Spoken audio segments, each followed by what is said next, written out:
Hello and welcome back to part 9 of Vampyr.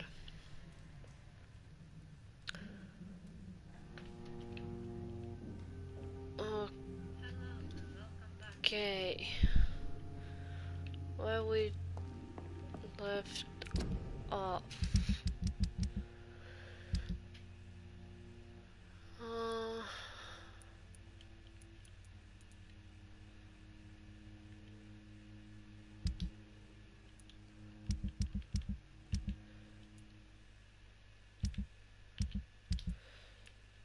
so,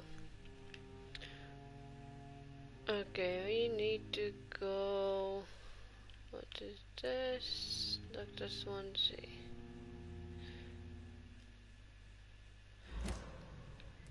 Let's go to the hospital.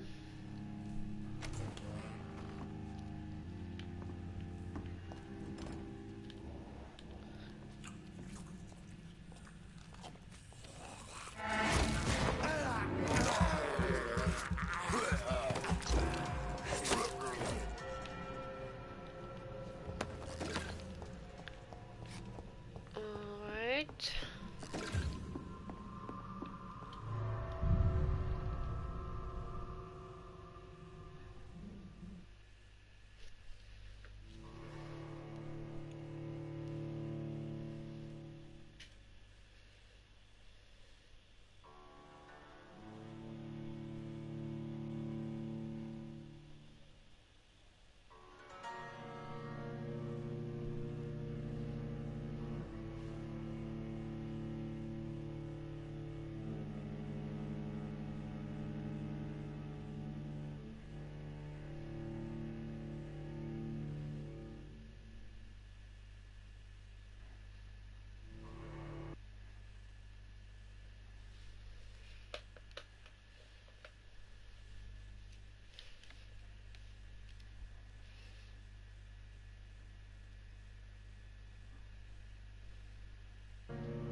Alright.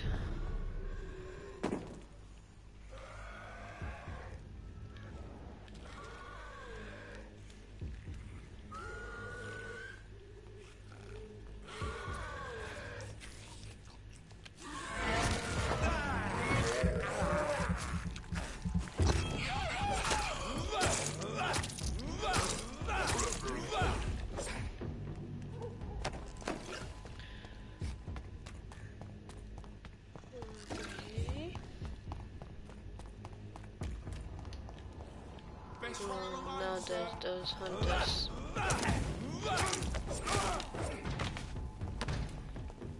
One is down. There's another one. Bastard.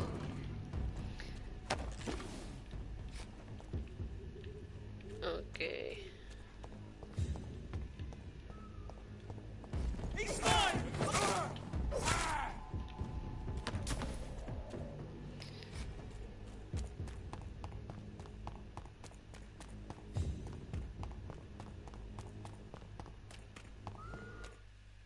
Oh god dang it.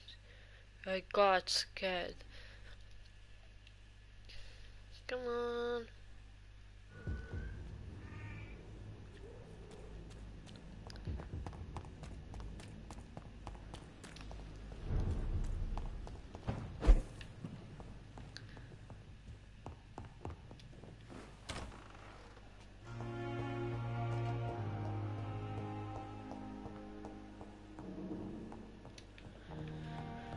Where's Dr. Swansea?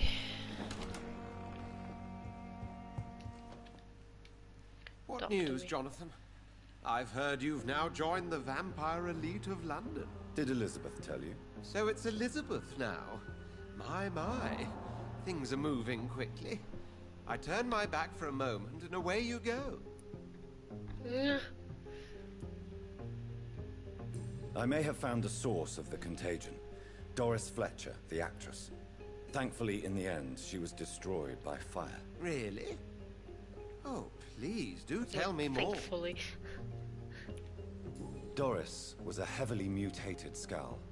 Almost a new breed entirely. It's as if the disease had completely altered her mind and body. Highly contagious. As if the disease had taken control of her will? Yes. Once a beautiful and brilliant woman, she became motivated by hate alone. Oh, she was a beauty. I met her when she visited the hospital to cheer up the sick. Too bad the fire destroyed her. But it was probably for the best. Too bad. Of course he wanted to make some kind of research. Have you heard of similar cases? No, I don't think so. Except, perhaps, it reminds me of an old report from the Brotherhood. Well, more an article, really. What was it about? The author, a friar, referred to a rare form of contagion in a skull he observed during the Black Death. The carrier was always female. They called them Icors. Have you seen Lady Ashbury recently? Yes, she popped in yesterday. Told me about your new friends in the West End. Just a courtesy visit, then? Yes, and no. She was en route to the docks, I think, following a lead concerning your maker. How's the situation at the Pembroke? We're still holding out. The question is, for how long? The docks have fallen. The epidemic is spreading fast. Yeah, I'll come back later. because of me. Thank you, Edgar. Always a pleasure to see you, my friend.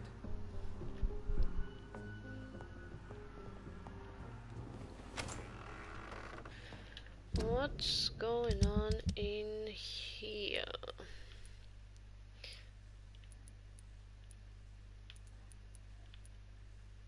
He's sick again. Wait.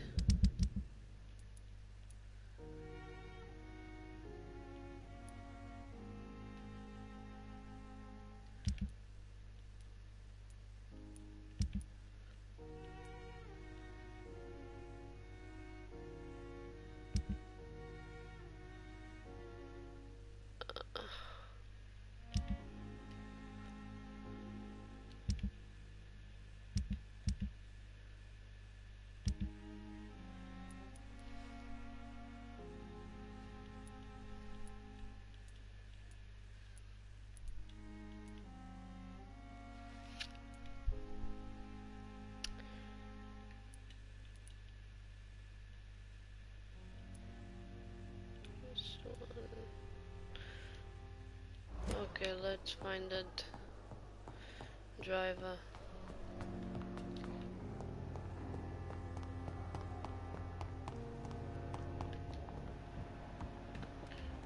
Oh, here he is.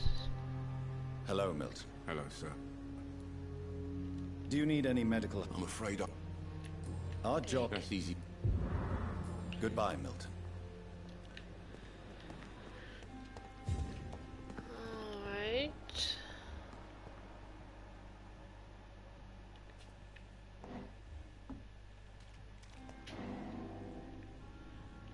Where I need to go.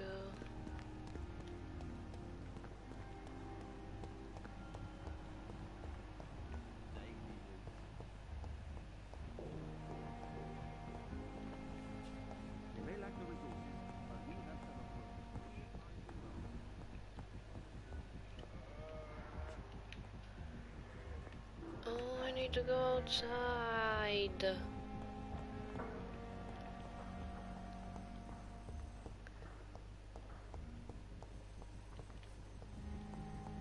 Maybe here? Nope, it's not enough.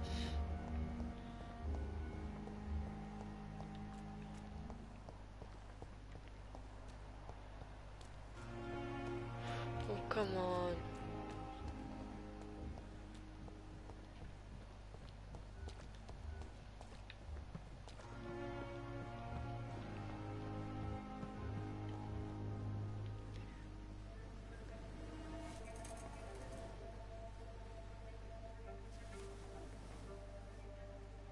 can I be sure I'll not find your unconscious body in the house again? I promise you, you'll not find my unconscious body. For God's sake, how can you say such a thing? How can you refuse to listen? I tried to warn you for so long. No, I won't let my only son die. You promised me you'll stay alive. Your son lied to you, like the whole world lies to us. What? Okay, let's go there and find out what's happening.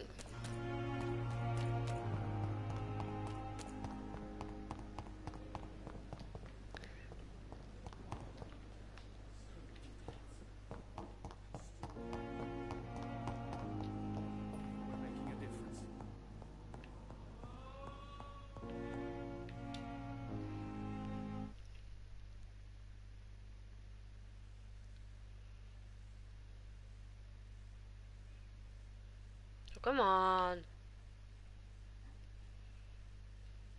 Good evening, sir. Doctor. Good evening, Doctor. How is my son doing? You tell me. Your son wished to die, Beatrice. Why did you hide such crucial information? Are you not aware suicide is a crime? Mortimer could be thrown in jail. I can't let that happen. I won't. I understand you fear the legal consequences, Mrs. Goswick. But don't you realize your silence significantly affects your son's case? All my son needs is help and comprehension. Not judgment and punishment for what he may or may not have done.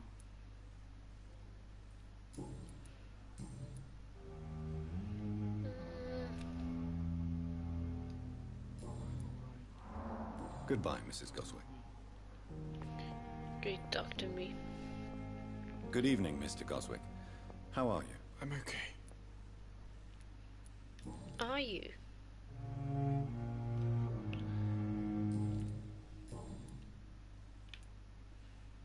Admit it, Mortimer.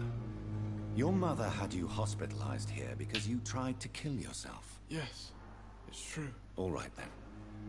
This is the first time we've really shared information about your case. Shall we call this progress? Call it what you want, Dr. Reed.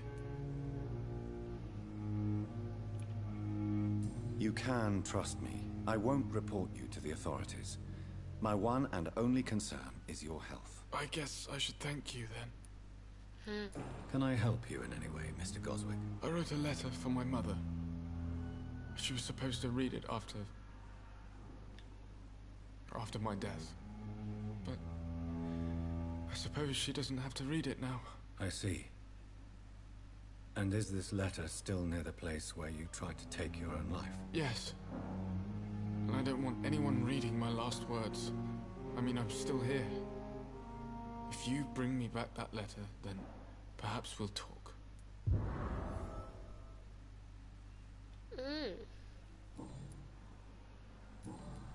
I have to go now, sir. But don't hesitate to contact me if you need any help.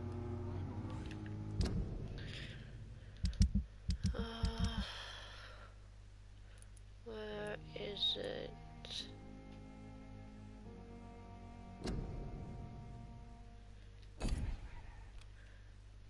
Don't waste your time with me.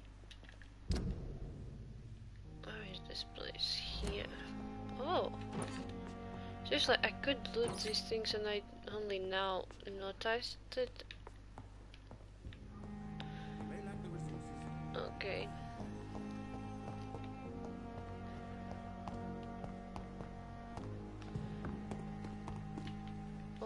Oh. Fuck. Where'd that guy go? Where are you? Those two. Oh. Here you are. Hello, Milton. Hello, sir. Oh, I can't trade with you anymore. Goodbye, Milton. I'm forgetting that you were trading because of that one woman. It is now.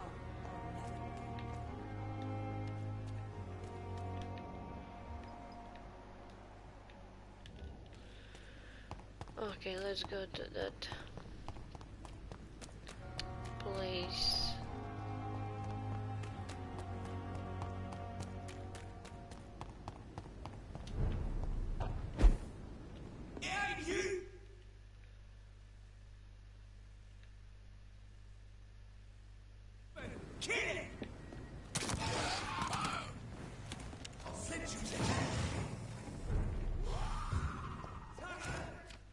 Oh.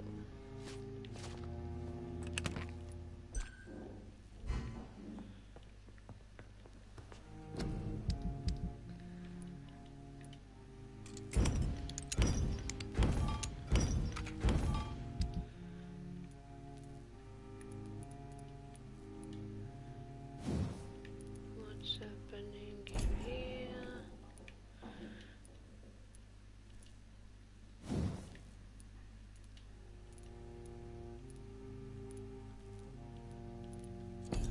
Okay.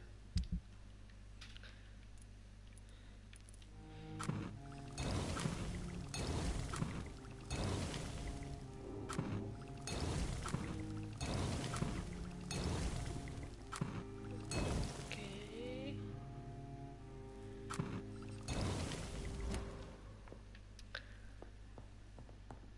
Oh, there's the note. In this letter, Mortimer Goswick does nothing to hide his desire to die. I could give it to his mother, but doing so would betray his trust. Just gonna loot out the other side.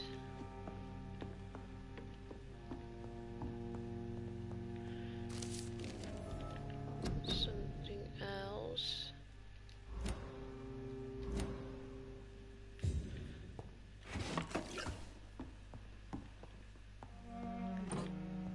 It's locked. It's locked, all right. Alright, alright. Don't have to yell at me like that. Wait.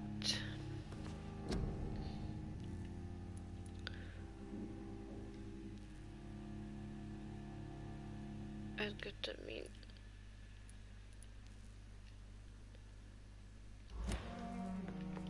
Okay.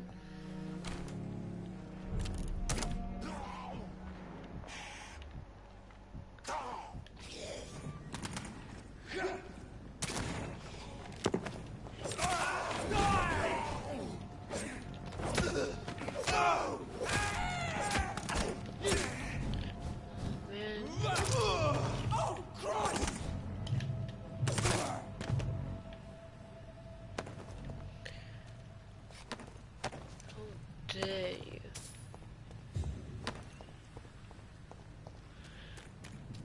Oh, someone lost something. Okay, let's go back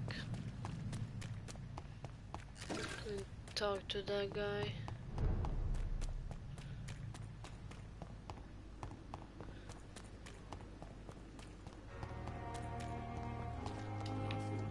Oh, I can loot this one too.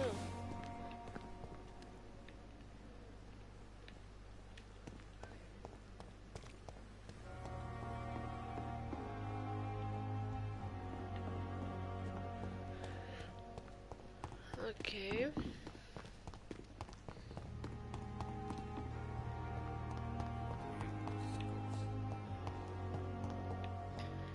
Here, I think. Wait. Oh, I could talk to him. Good evening, Mr. Goswick. How are you? I'm okay.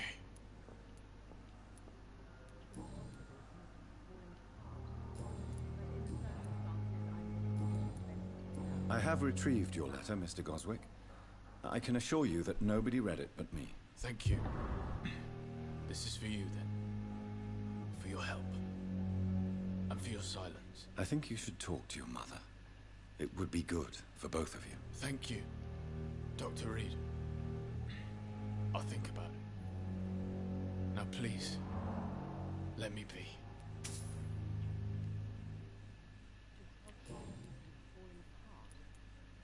I've read your letter, Mortimer. You wrote about an unbearable feeling of despair while the world crumbles around you. Tell me more about it. There's nothing more to say, really. It's hurtful, it's unbearable, and I don't ask anyone to understand what I feel.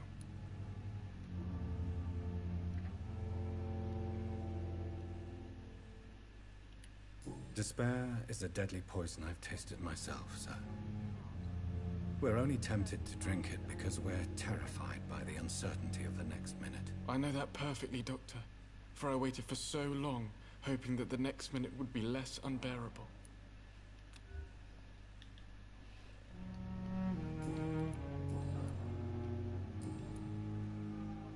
Do you need any help? Thank you, Doctor. I have to go now, sir. But don't hesitate to contact me if you need any help. Doctor. Good evening, Doctor. How is my son doing?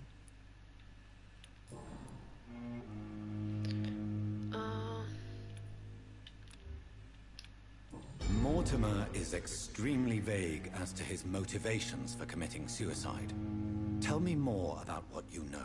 As you say, Mortimer had no reason to die. All he said to me was that he wanted to make the world a better place, but couldn't. Why did your son feel so useless when facing the world? I think it was more that he could only see the melancholy facets of life. He couldn't help but dwell on such things. What do you think he meant by making the world a better place? Mortimer has always been a sensitive soul. He wouldn't talk to anyone for months after his father passed. It's like he carries everyone's sadness with him.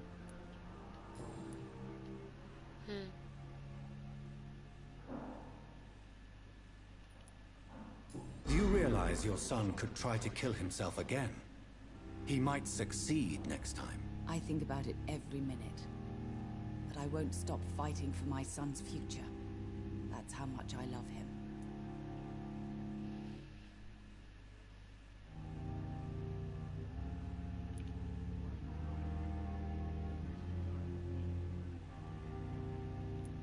You're right.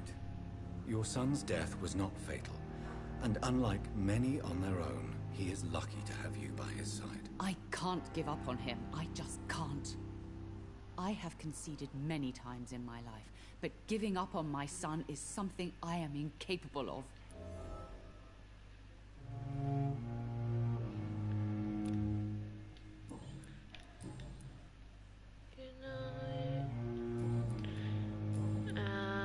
I have read your son's suicide note.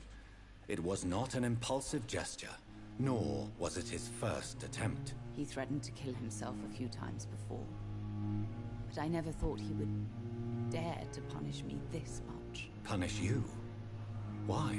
I've known for a long time he was not happy with his life. But I always hoped he cared enough to avoid making me suffer like this.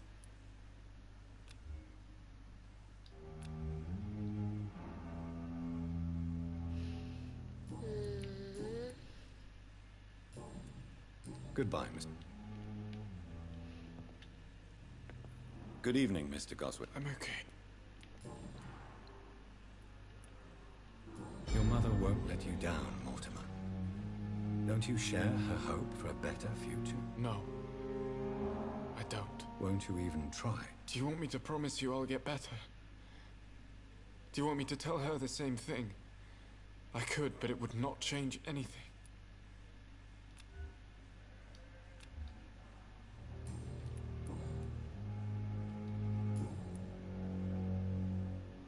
I have to go now, sir. Okay. But don't hesitate to contact me if you need any help. Good evening, sir. Doctor.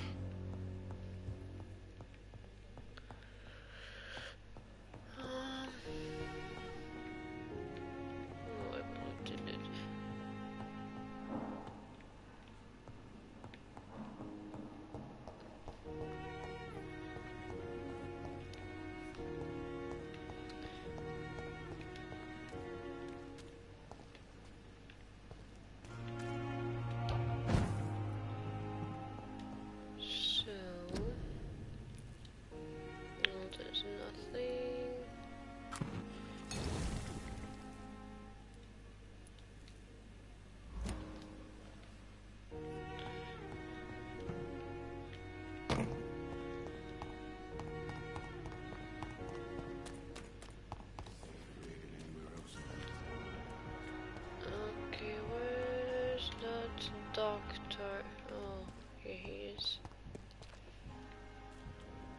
let's go Good here. evening, Dr. Tibbets. Dr. Reed, any good news to share? Oh my. You're exhausting yourself, Corcoran. Maybe you should think about preserving your strength. No. We must keep on healing all those poor souls. We are the last rampart before chaos. Once more unto the breach.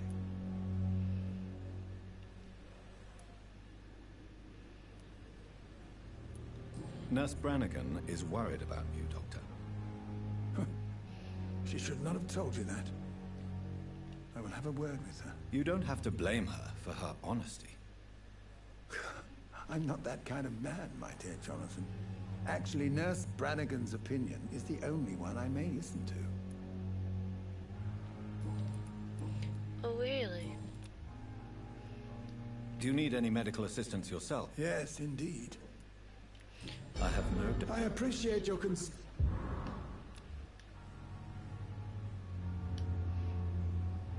Goodbye, Dr. Tibbets.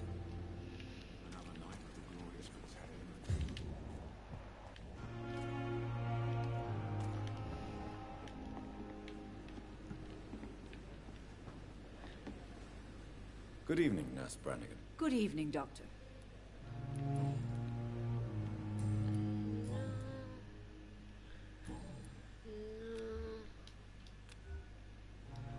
Goodbye, Nurse. Call me if you need assistance.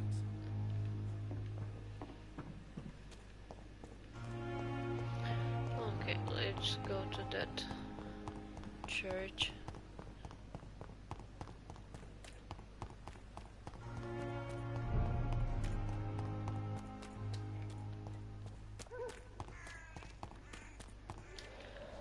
So need to go there and then there. Okay.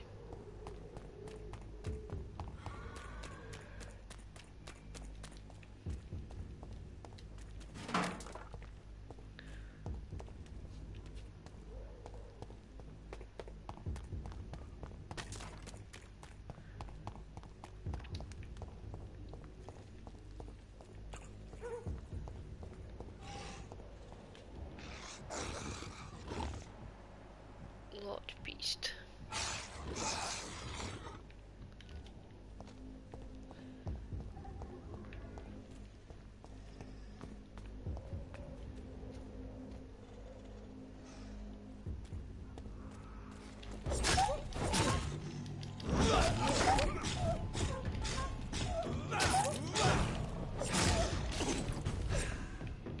Oh.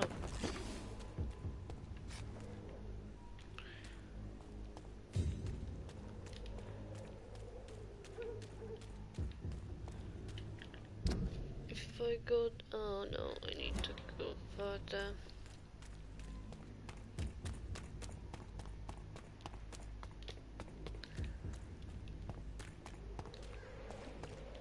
Wait, here? Yep.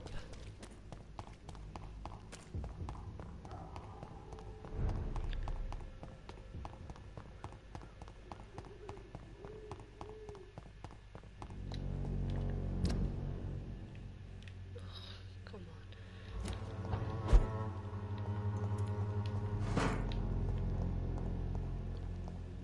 The Vampyrs will be proud of me.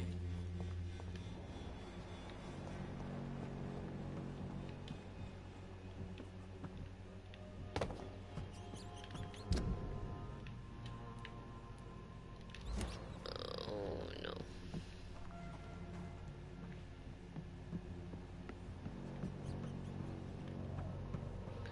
I need to go there.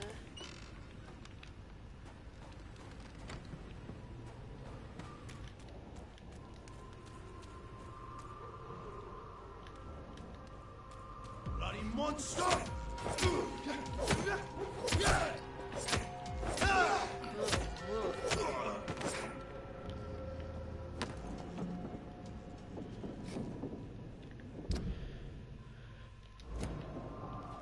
Alright.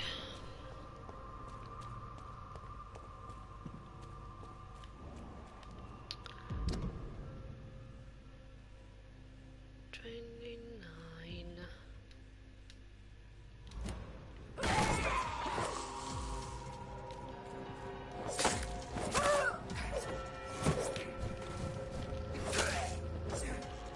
Come on.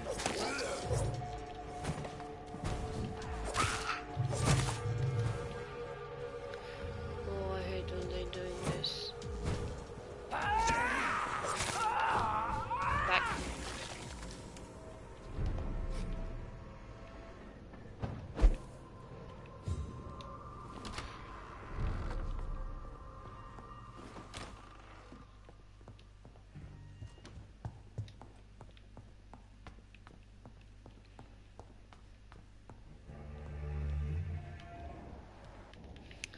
Again, you're sick.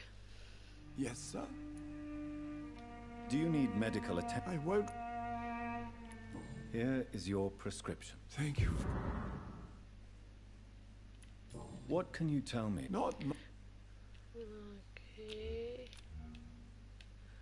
Thank you, Avery. We'll talk later. Your bedroom is ready as always. Good night, sir. A good night.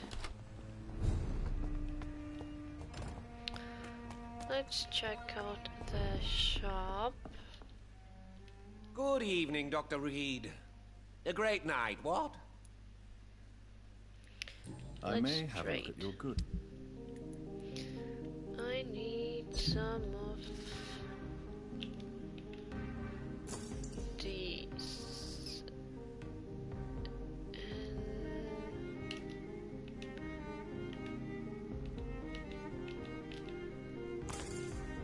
Okay.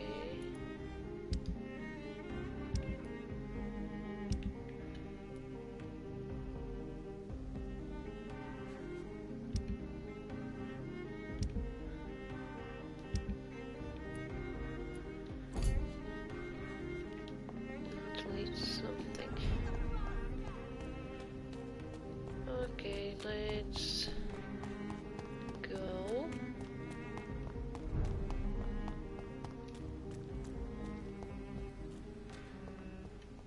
Can I go? I actually can go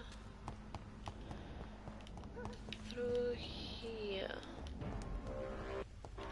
Don't come see them! Or what?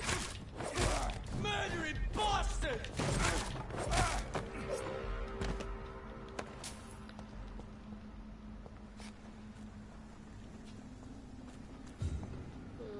Okay. There's more of them. Mine! I'll take it!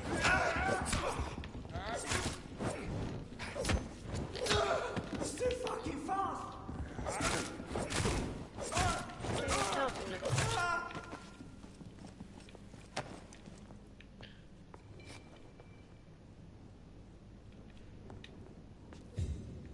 Is he shaking?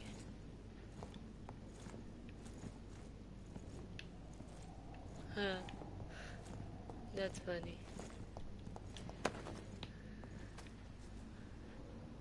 Um.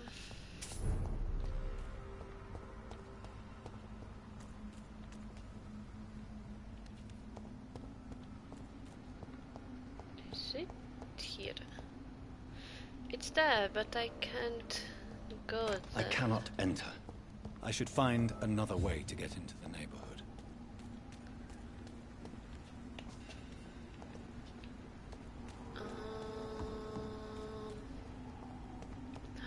Something to loot.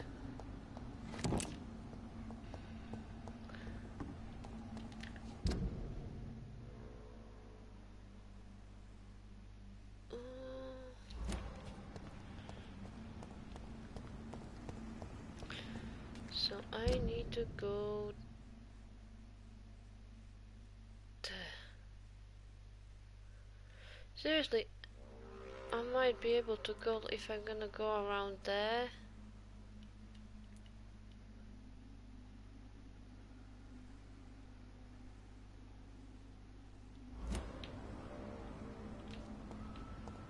Wow.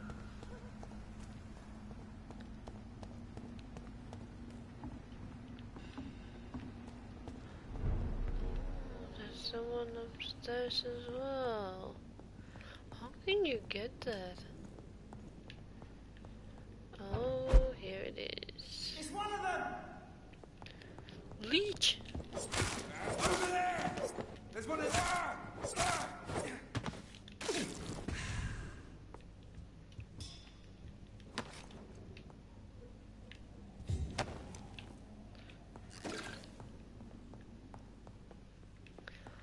Oh, this is how I can go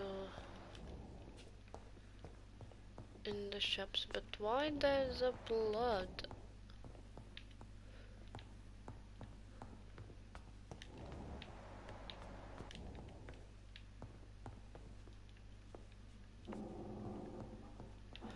Oh yeah.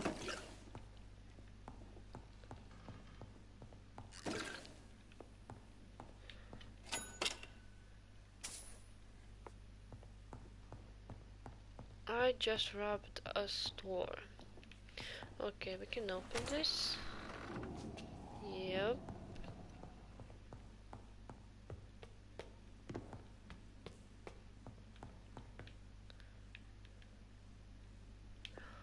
There's something on the floor. Alright, here's something to loot.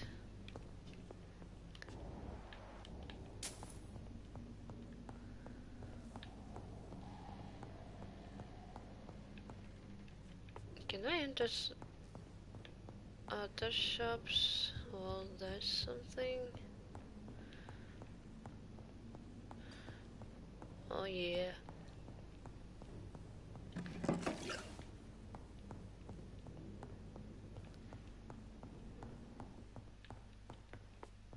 Oh, that's it. Someone's here. Yep.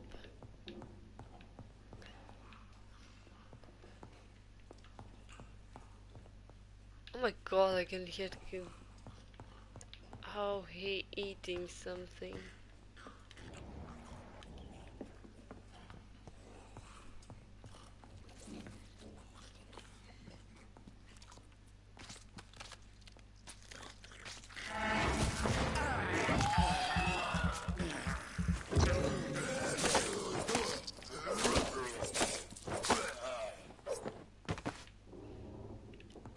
This is Braille. I need someone who can read this.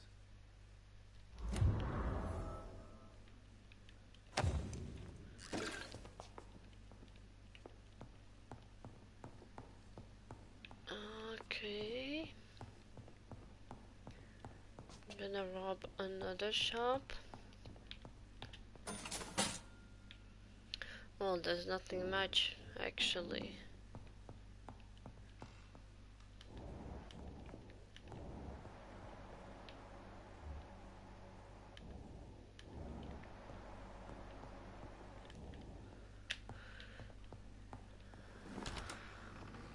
Oh, there's as well something. Oh no. That's nothing.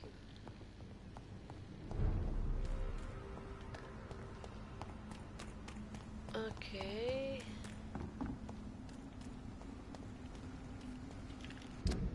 What's the...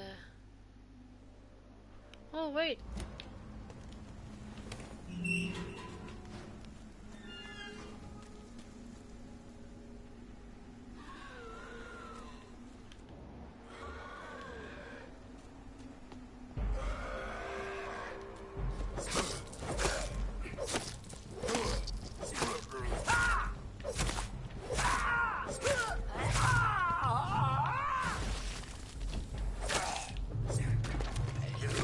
Oh, I got it though. Seriously.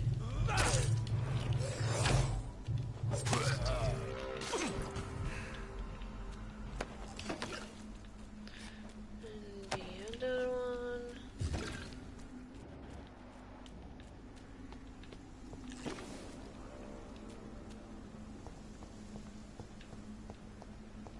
I think this passage could lead me close to Aloysius Dawson's mansion.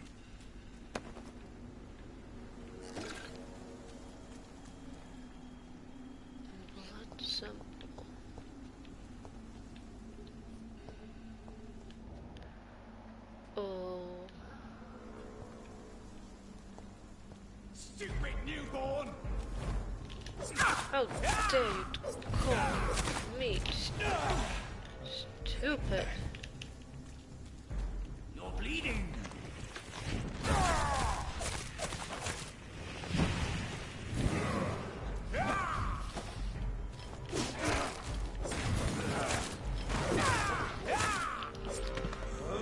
Ugh.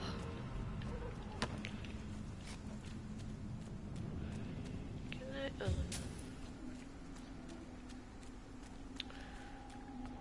Let's walk around here.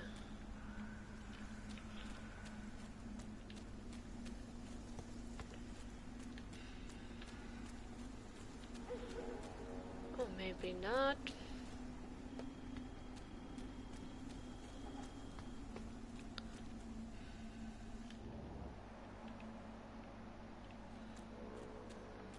There is more blood.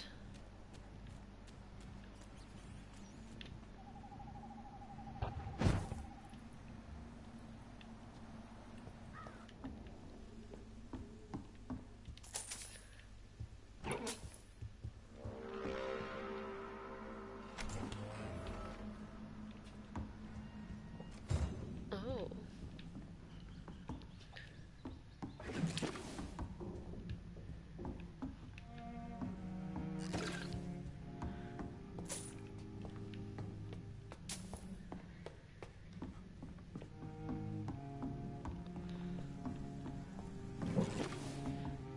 I can. Oh.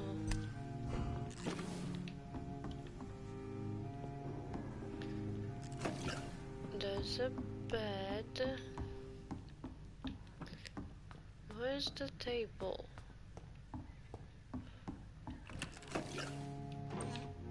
What I. Seriously.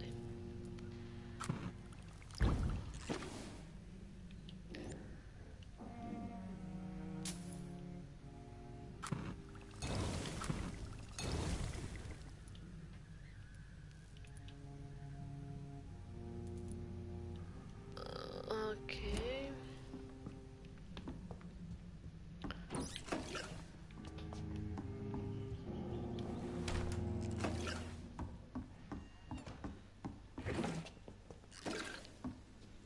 Come on.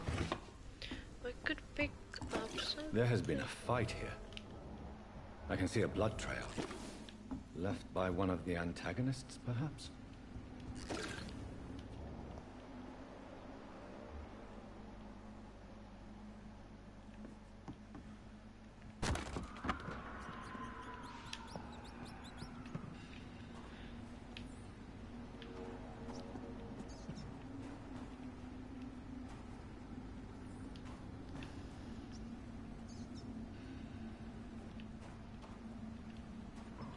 What a mess.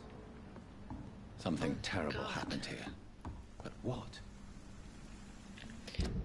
Okay, where am I?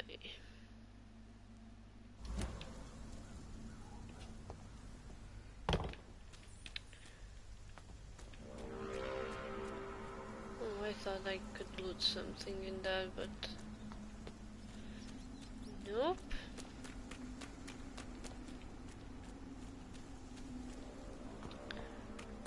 Okay, that guy was standing here, so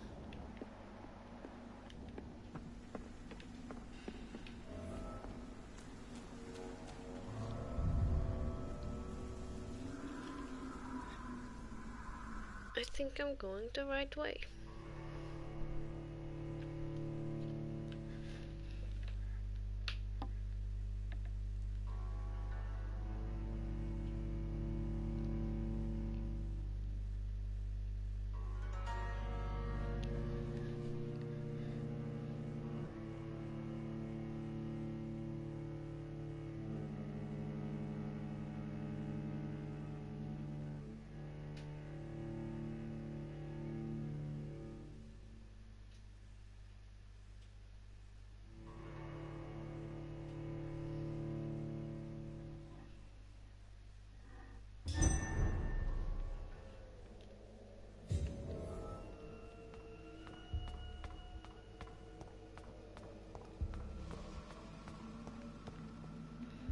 100% sure I need to fight some kind of boss.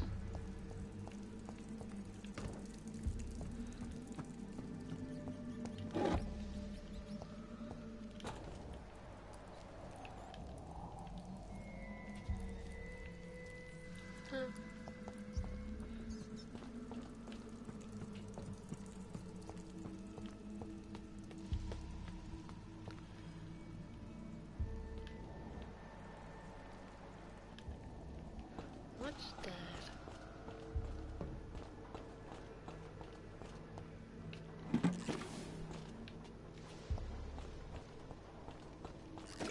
Okay.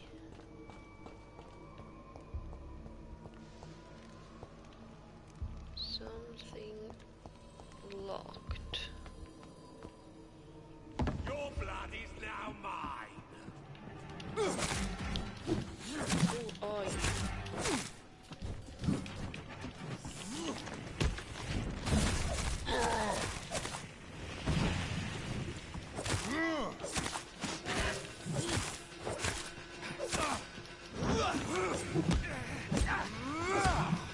You shall learn to respect the Lord of Ascalon.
Die, newborn.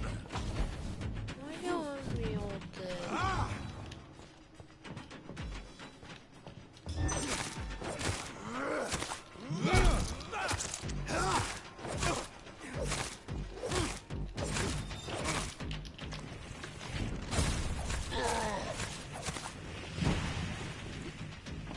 For Ascalon.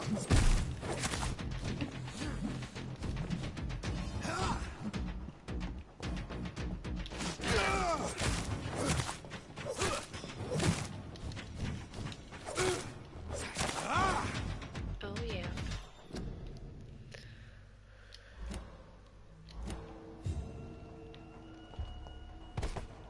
Ugh.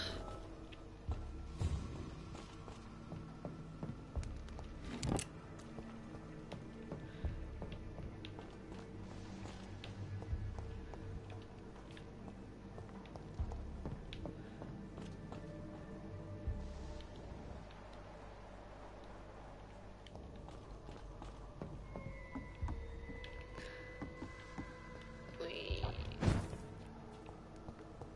Oh, it's still closed, okay.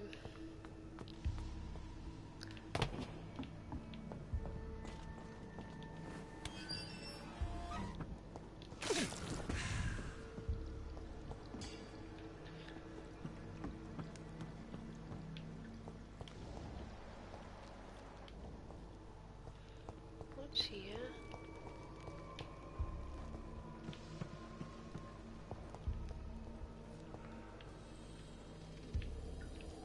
Okay, there's nothing.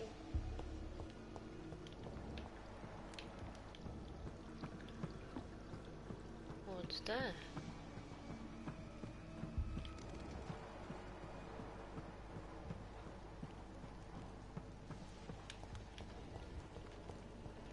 There's nothing.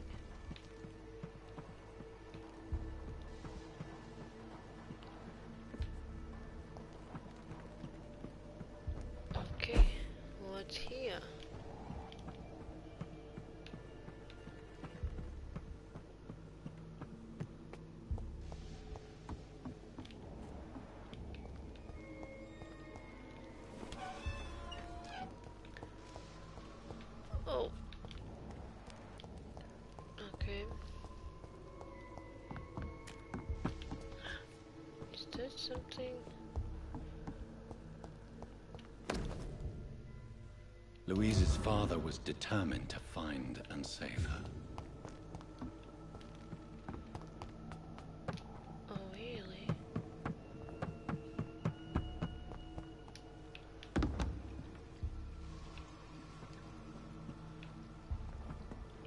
What the heck was that?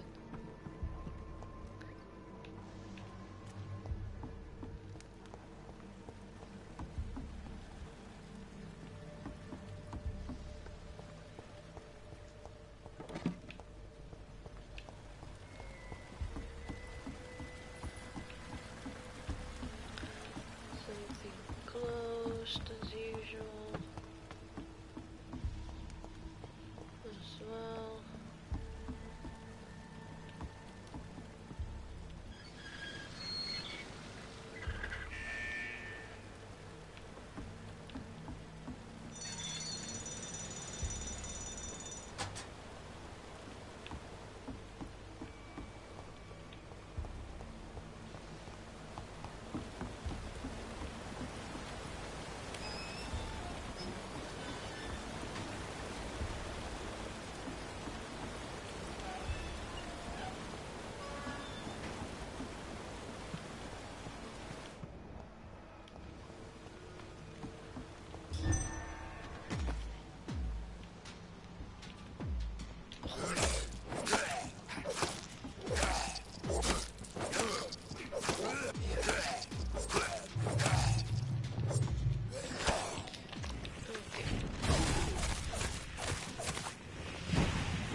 Come on, let me do something.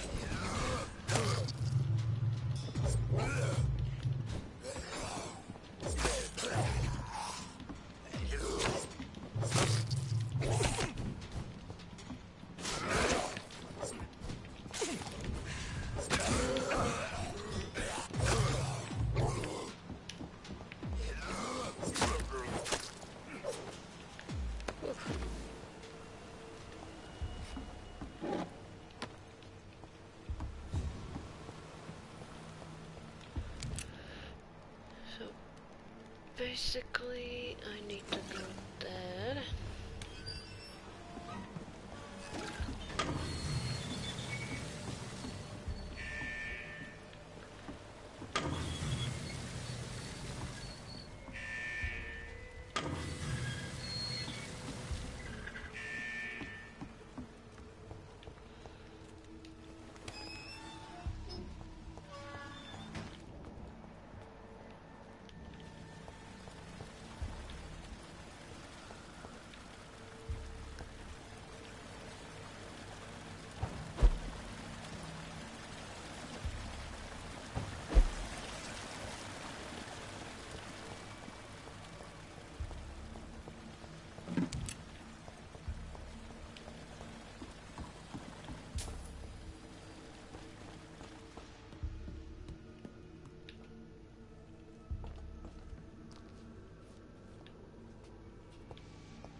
Okay, let's This is despicable.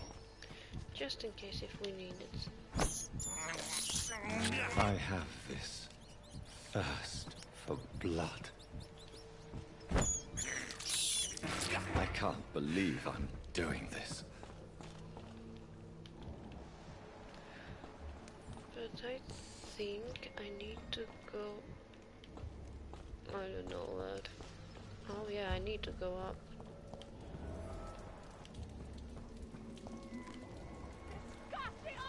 Are you from Ascalon? Vampyr or I not, don't I'll care. never be your wife!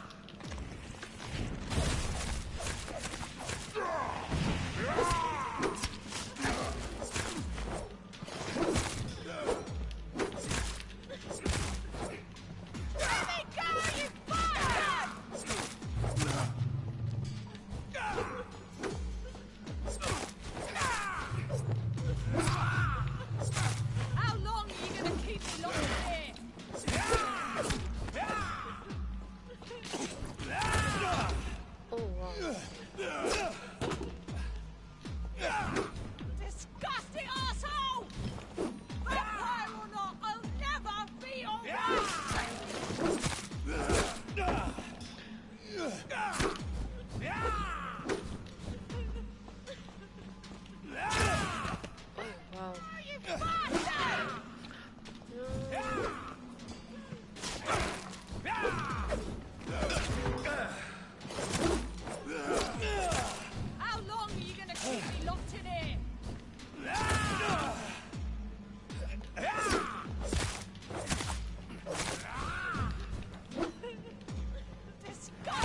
Miss Teasdale, Let's talk. are you all right? How do you know my name? Who are you? My name is Dr. Reed. I managed to track you down thanks to your father. So my father really was looking after me. This man, this vampire told me my father was dead. Is it true? I'm afraid so, miss. I'm so sorry for your loss. But you are free to go, as your abductor is no more.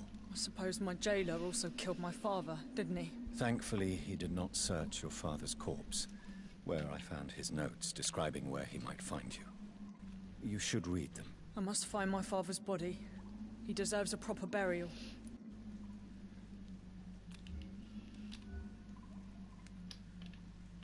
Oh, I can't do anything. Goodbye, Miss Teasdale. And be careful. Until we meet again. You should return to a safe... Thank you for your... Goodbye, Miss Teasdale. And be careful. Until we meet again.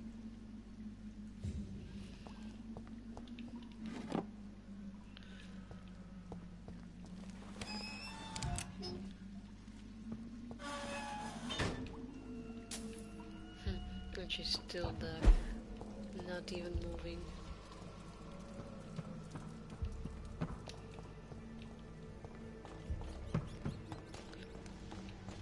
Okay, let's go up.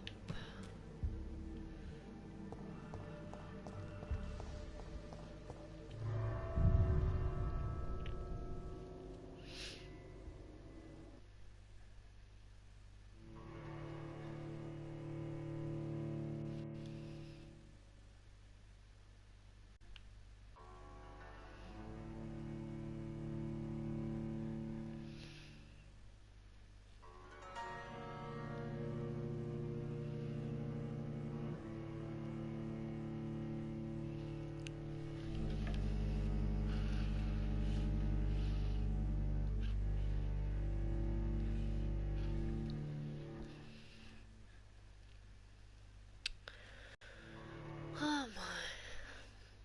Come on. Move.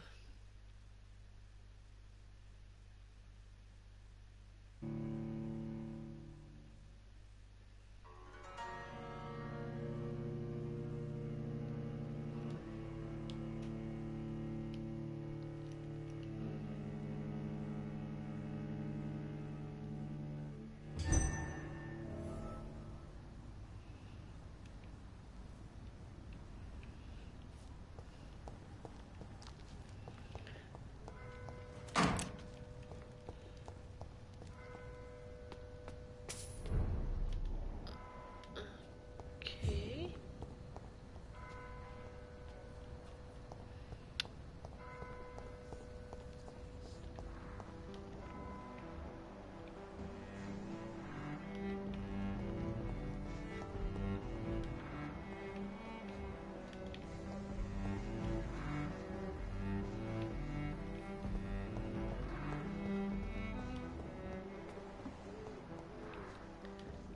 Oh, I need to go there.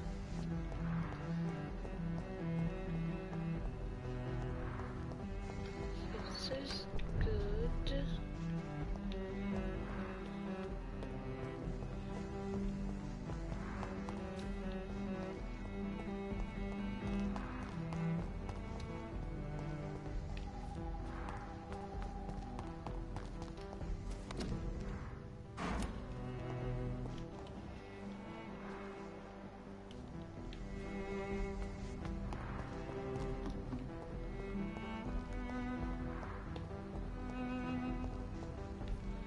I think I need to go there.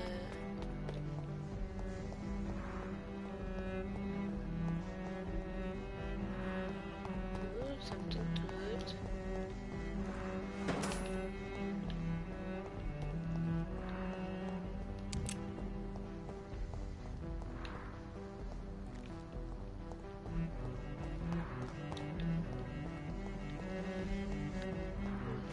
More.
evening, sir.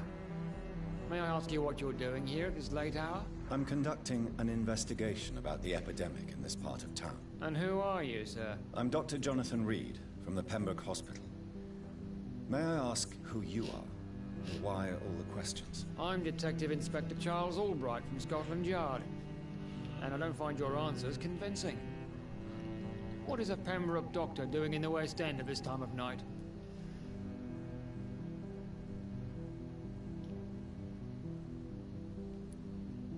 I work for the Ascalon Club. Here is my permit to go freely about the city. The Ascalon Club? You should have said so, sir. I must warn you, these streets are dangerous, and you'd better be careful. Why? Why are you investigating at night? Criminals rarely act in daylight, you know. But since you are also a night worker, have you noticed anything strange which requires police attention?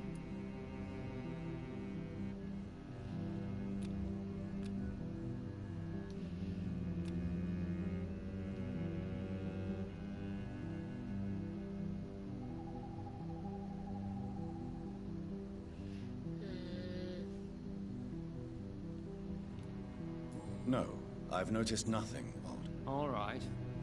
But keep your eyes open, though. What can you tell me about this district? I'm the one asking questions, especially when there's a killer on the loose.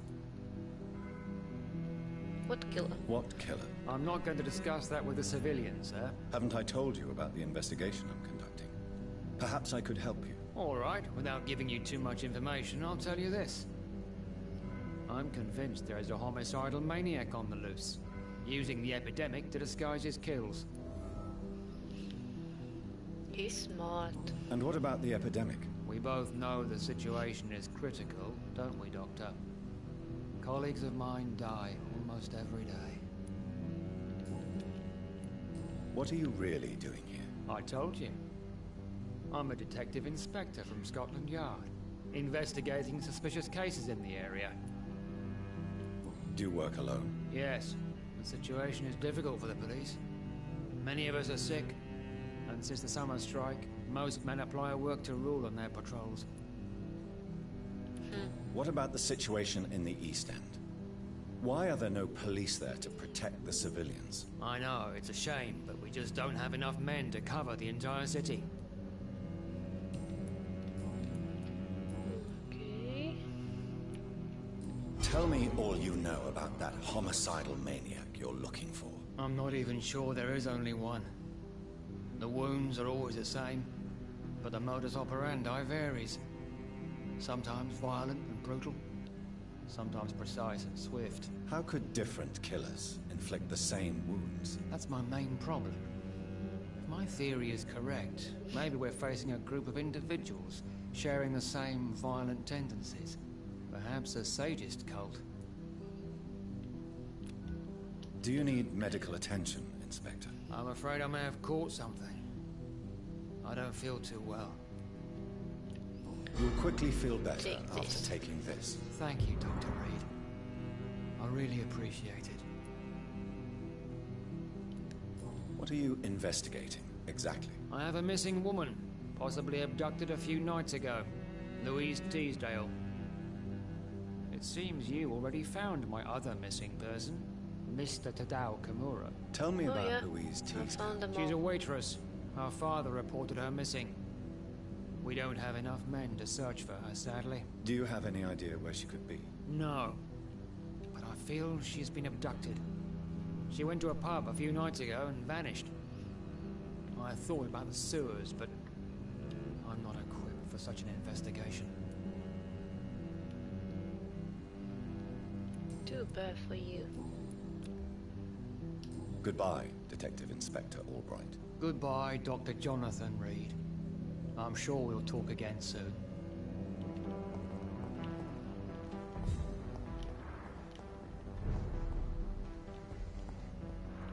Who are you? Good evening, Miss Price. I'm Dr. Reed.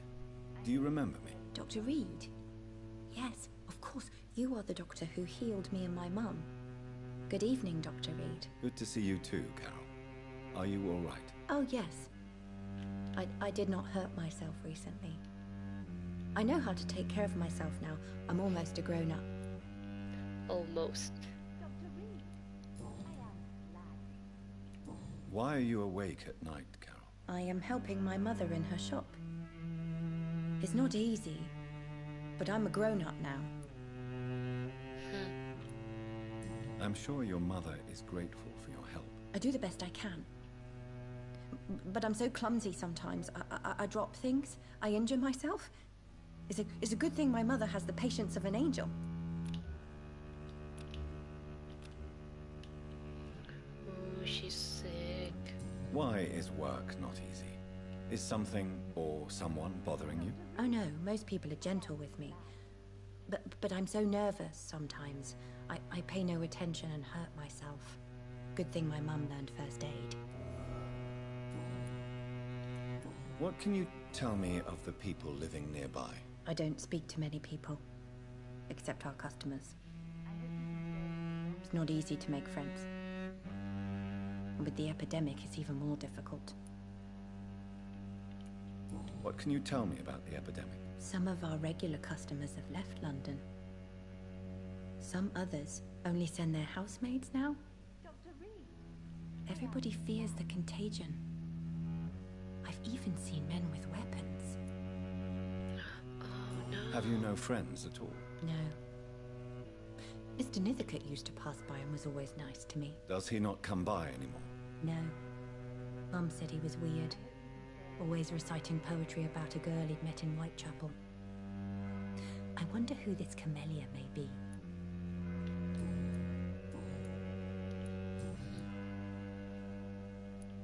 Do you enjoy working with your mother? Oh yes, Doctor. My mother raised me alone after my father died.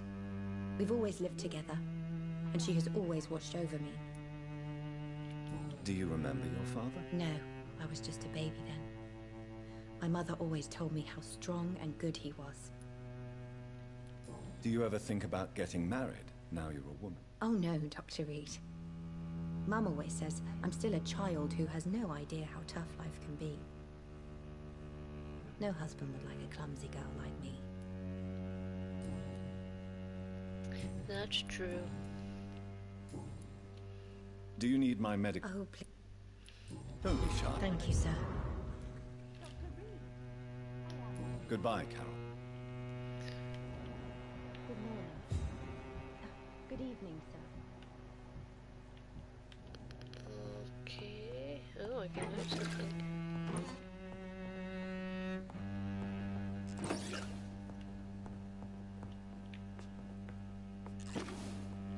I hope you can stay a little longer this time. Ugh. Good evening, Miss Price. How are you tonight? Dr. Reed! I didn't know you had returned from the war. I had a new doctor when you left, but he's not as kind as you. Always glad to see a former patient in good condition. It's been a long time. Too long indeed. And as a token of my appreciation, I'll grant you the best price if you fancy buying anything from my humble shop. Oh, thank you. May I look at your goods, Miss Price? It's always a pleasure to have you here, Dr. Reed. Take all the time you need. I need some of this and some of this.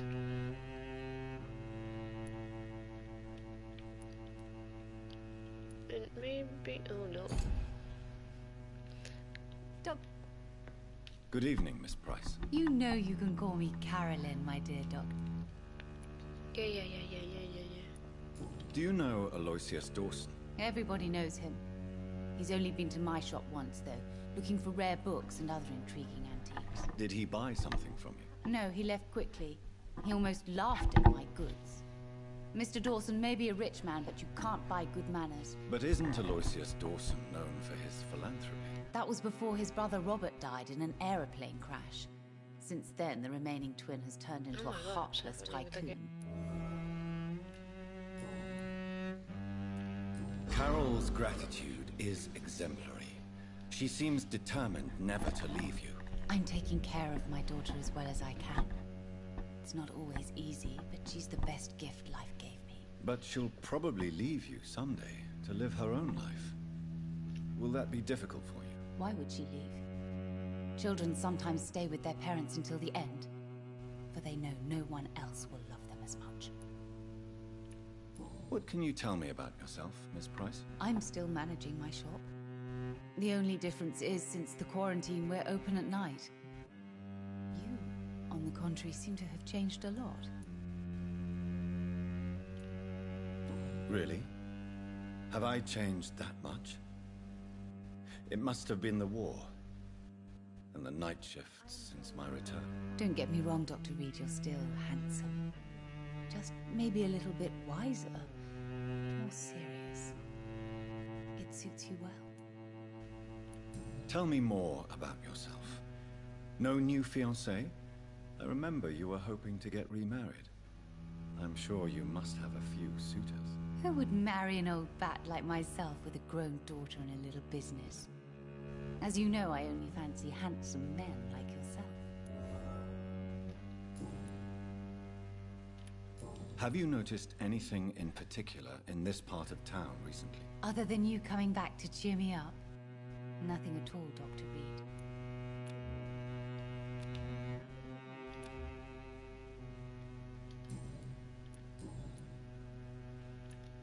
Does your daughter still worry you, Miss Price?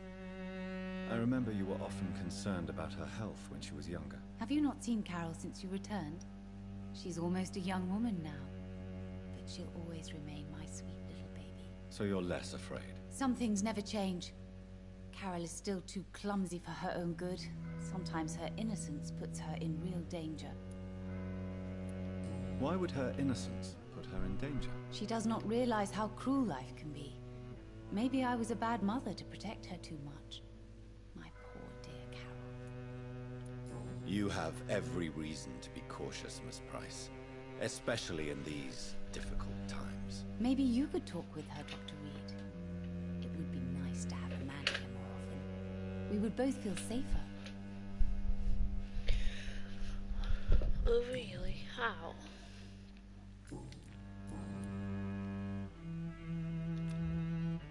Do you need my... Oh, yeah. I'm just doing... Perhaps. Goodbye for now. Dr. Reed, I am glad to see you again. Good evening, young lady. My mother...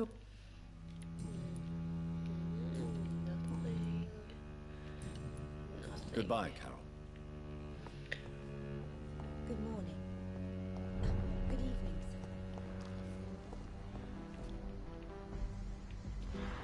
Okay.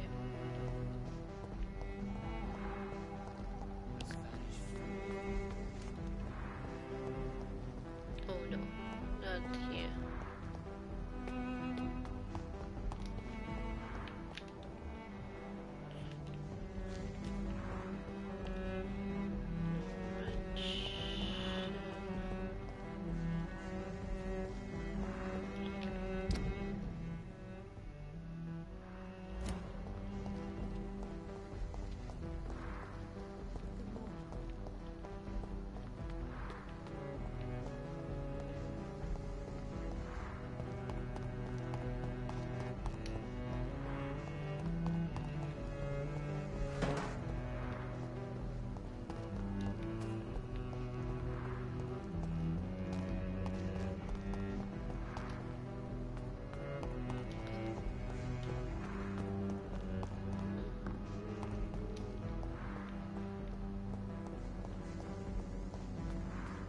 Here.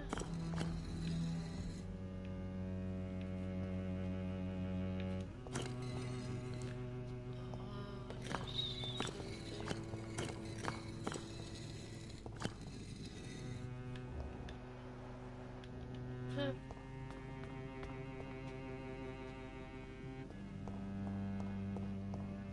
The Fool and the Empress. Again, what are the cards trying to tell us?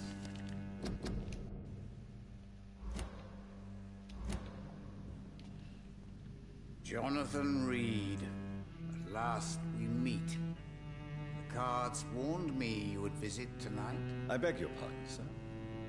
Do I know you? Of course you do.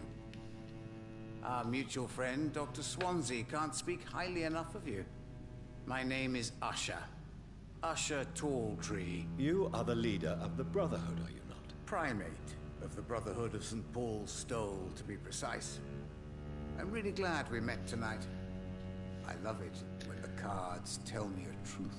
The cards told you to expect me. Yes, they can tell me everything.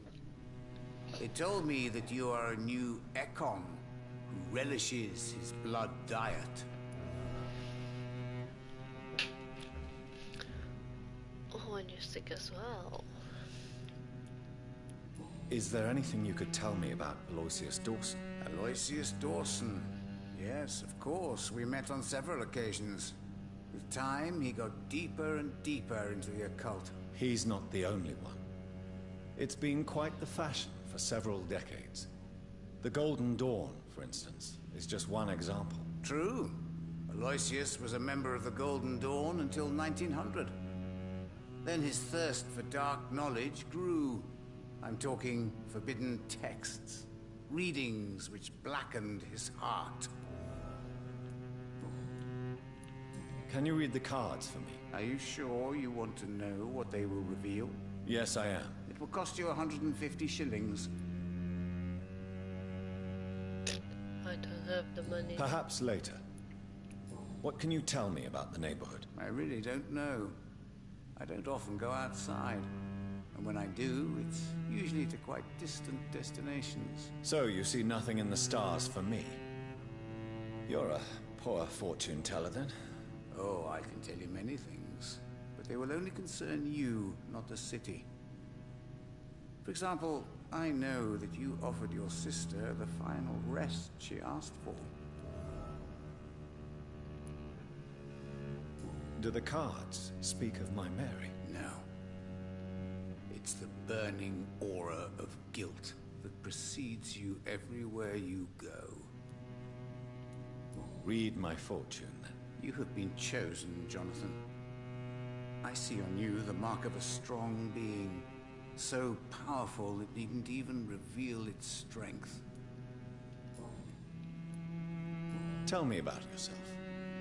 What do you do here, besides turning cards in the middle of the night? I'm for most a charlatan. For a few, I'm a vampire. And for you, I'm the primate of St. Paul's Stole. Some believe you to be a vampire. Who? The Guard of Priwen, who else? For a time, they sent spies to observe my activities, and they even broke into my home to gather proof. Did they steal anything from you? A personal notebook they quickly took to their headquarters. All they had to do is to look at me. I'm aging. What better and definite proof that I'm not an immortal? Do you want your notebook back? If you ever find it, I'd be glad to have it back, of course. I do ask one thing, though. Do not read it, Jonathan. Some secrets are not meant to be revealed, even to immortals. Why not? For how long have you been a primate? It was 15 years last year. What do you make of Dr. Swansea? Edgar is a brilliant and dedicated man. A man of his time, sometimes a little muddled, but always looking for new paths and new concepts.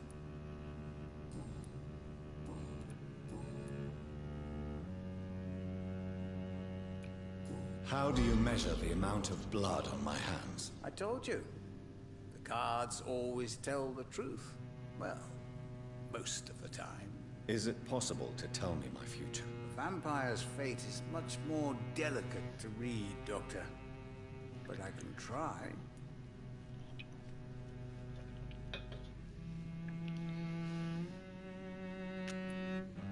All right. Let me hear it. Your heart will bleed back all the blood you drank, but it will not put out the fire your treachery has lit. I would rather not know.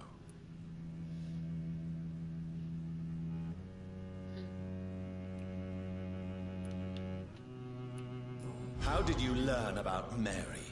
And spare me the hocus-pocus parlor tricks. The truth, now! Swansea told me.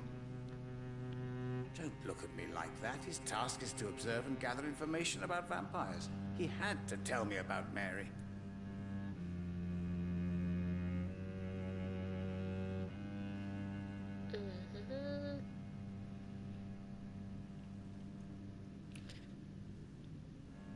Mary did not deserve her fate. She had already suffered enough during her life. And yet the pain, the suffering went on after her death. Suffering is part of the immortal condition. Some prefer to lose their minds rather than face the simple truth. Pain will never stop. May I ask you about the Brotherhood? Of course. But I must warn you that there are some subjects we consider taboo, in spite of our fondness and acceptance of your kind. I know there is no love lost between the Guard of Priwen and the Brotherhood. What caused this rift? It was 1801. The Brotherhood was stronger then, a strength that made them hungry for ever greater power. An argument divided them, and the wound never healed. What was the nature of the disagreement? The problem was that both sides considered themselves the legitimate heirs of the original Brotherhood. We divide up the books, the relics, not always fairly or with consideration. Who founded the Brotherhood? That's precisely the kind of question I cannot answer. It is delicate and may reveal some of our secret traditions. So you're not just a club of academics and scholars? Once upon a time, very long ago, the Brotherhood did more than simply study the vampires. They took actions to eliminate the more ferocious and corrupted. How do you measure the amount of blood? I told you. Is it possible to tell me my future? A vampire's fate is much more delicate. I would rather not know. How do you... Is it... Vampire... Or... Your...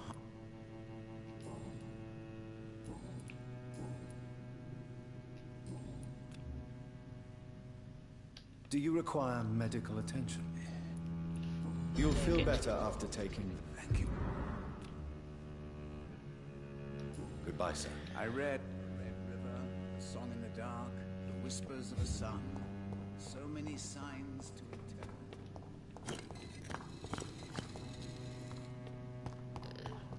Right.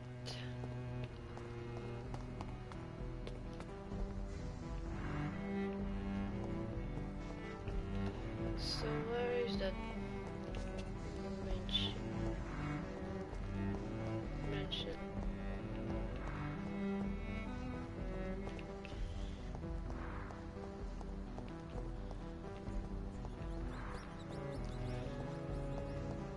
It's locked.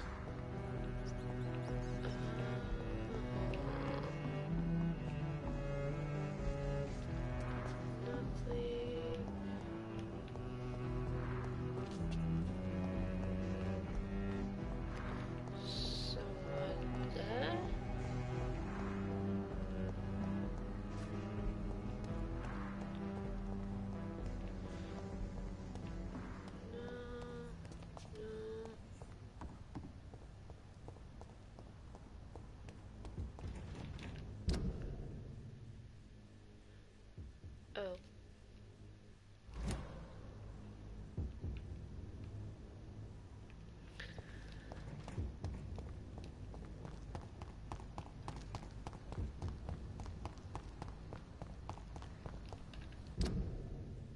Too many murders to investigate them all.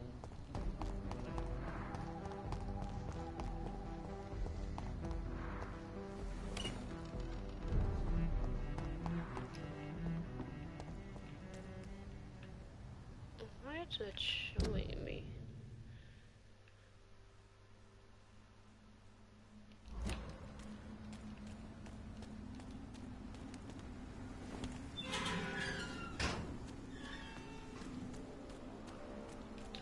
This way, yes.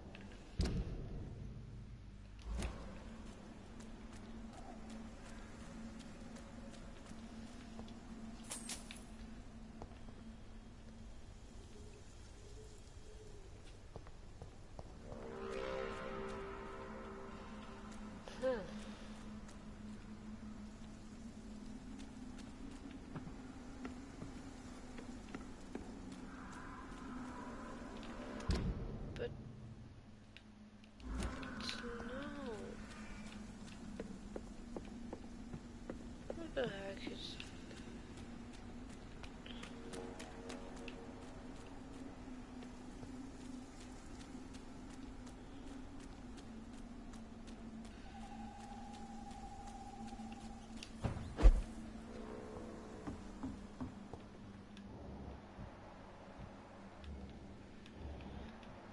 Someone's there. Huh.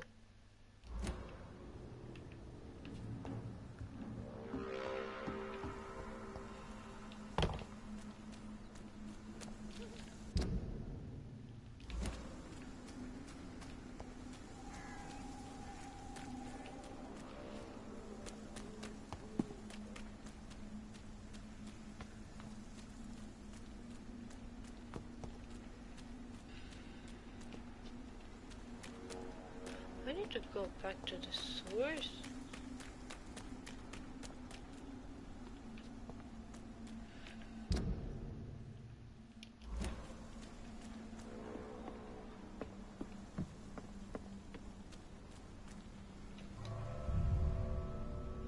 What the fuck? I didn't understand now.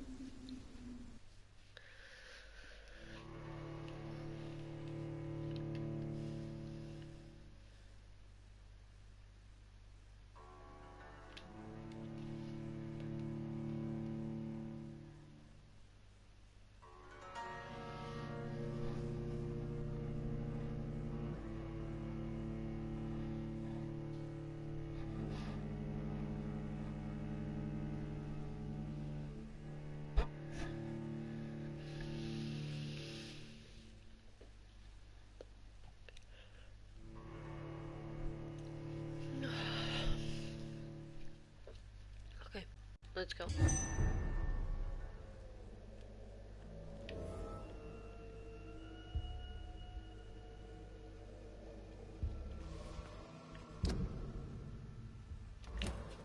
But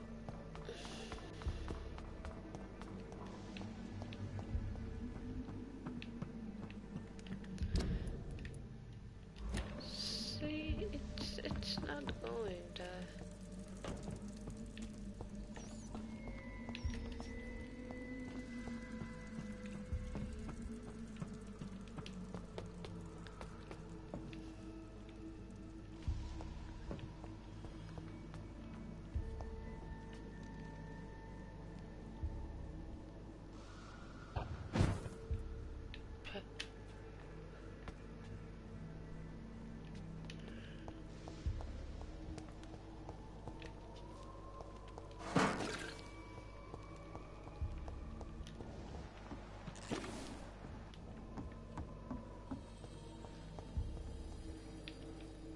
This is this guy.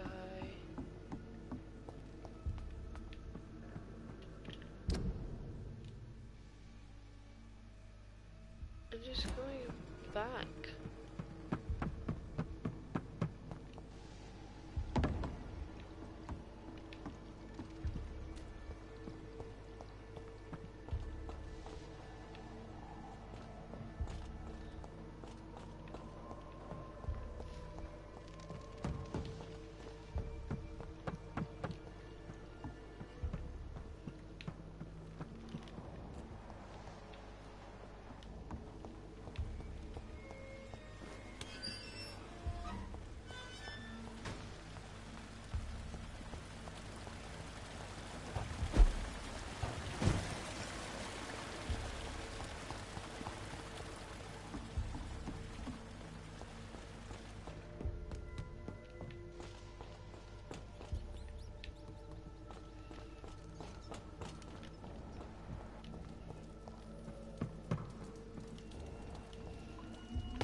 Thank you for your sympathy.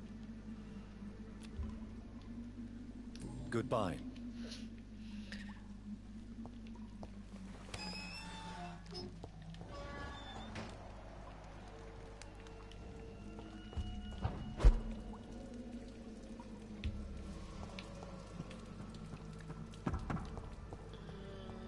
Right. I have this. thirst for blood. This is despicable.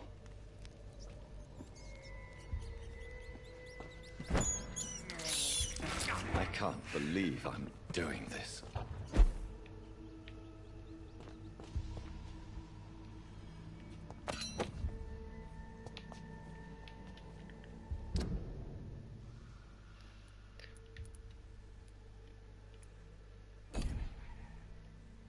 Oh, it's like a two-handed.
Good evening, sir.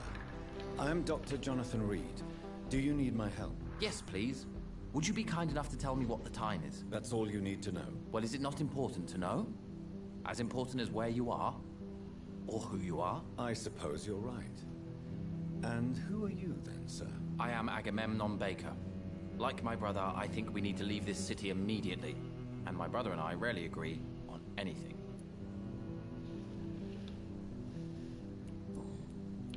May I ask why you've not gone already, if you're so exasperated by this long wait? I believe fear is holding us back. My brother would have said it's laziness, but it's just because he's prouder than I am. May I ask what you're doing outside at this hour of night? I don't know. You should ask my brother instead. It was his idea in the first place. You must have your own ideas. From what I have managed to understand, I guess we're supposed to wait here. Waiting for someone to come. Huh? What can you tell me about this part of town? It's the only place I've considered myself happy. Or at least that's what I believe. Unfortunately, it's time to leave. Why is that? Because I'm not feeling happy here anymore. Are you? No, I'm not. Good for you.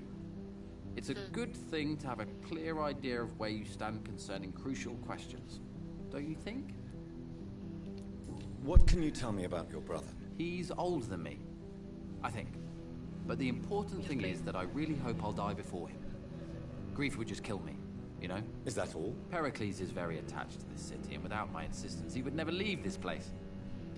We don't often agree on anything, you see. No, I don't see. Who are you waiting for, exactly? The more I think about it, the more I believe it's not exactly a person we are waiting for. But what else could it be, then? I don't know. A feeling? An event? An impulse? How can I tell? Something that would allow us to leave this trap.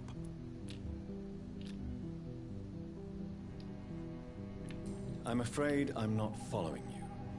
What kind of trap are you talking about? Have you ever felt like life trapped you in a role that does not fit you? That you are not in your place? That sort of trap. No, really? Trap? And you think leaving London will free you? At least it will give us the chance to be free. That's more than our present situation. Hope, Doctor. Hope is what truly drives mankind.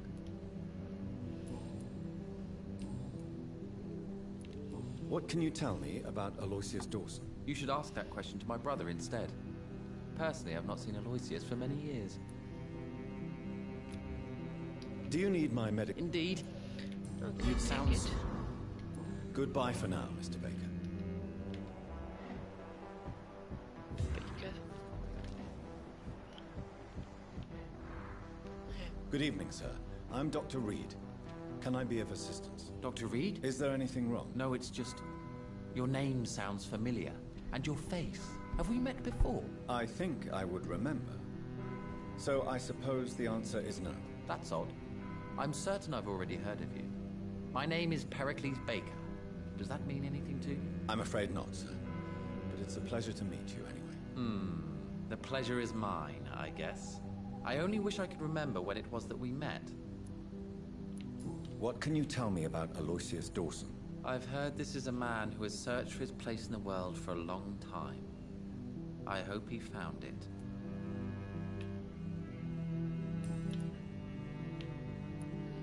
Tell me about yourself, Mr. Baker. What are you doing out here in the middle of the night? We are waiting. Waiting for someone. And why are you waiting for this person? Because we need to leave this city. As soon as possible. Why do you want to leave the city? I'm not really sure. Can you tell me anything about this district? As you like asking questions so much, would you allow me to ask you one first? Please, be my guest. Do you like this city?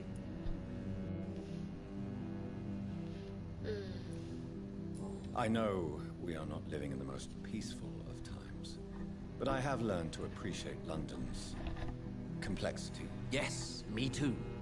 This city tests us. It invites us to find ourselves, to discover our true nature scattered throughout its dark streets. But what if we don't like what we find? Do we ever know who we are? I wonder sometimes. Or maybe it is the journey to find out who we are that changes us. And what do you do, sir?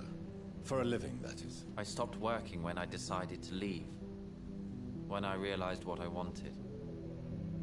Wanted something this city can't provide. But what were you doing before you took this decision? Does it really matter anymore? Considering the past seems so pointless to me. I have lived in this city all my life. And now I think it's over. Tell me more about why you want to leave London, then. I just don't belong here anymore. I had to convince my brother to leave London because I know we need to find another life out of the city.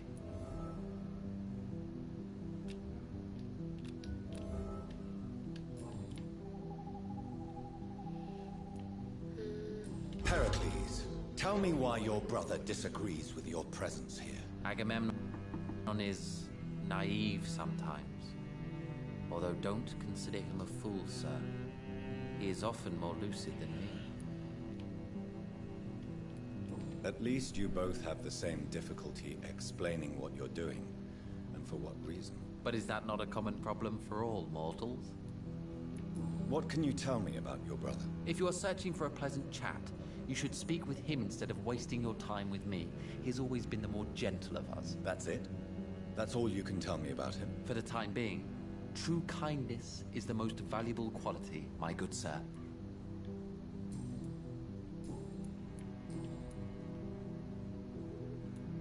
Who are you waiting for? I'm sure he has a name. I really can't answer that question, since I don't know that person. And why is that? This person is mostly my brother's acquaintance. I don't even know his real name. Only that this man could help us leave this city once and for all. But why would you need this person's help to leave London anyway? Well, I thought we should have left this cursed place already, but my brother convinced me to stay a while longer, and here we are.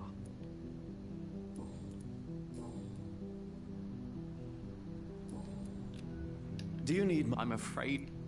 I don't want... Says that... Goodbye, Mr. Baker.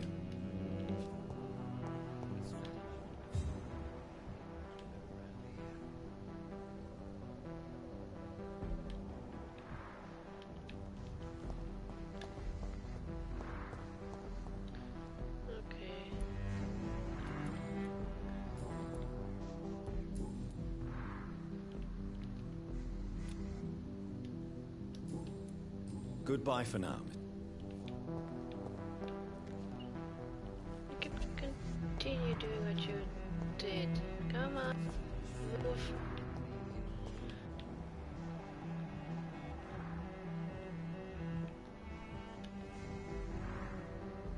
What the heck?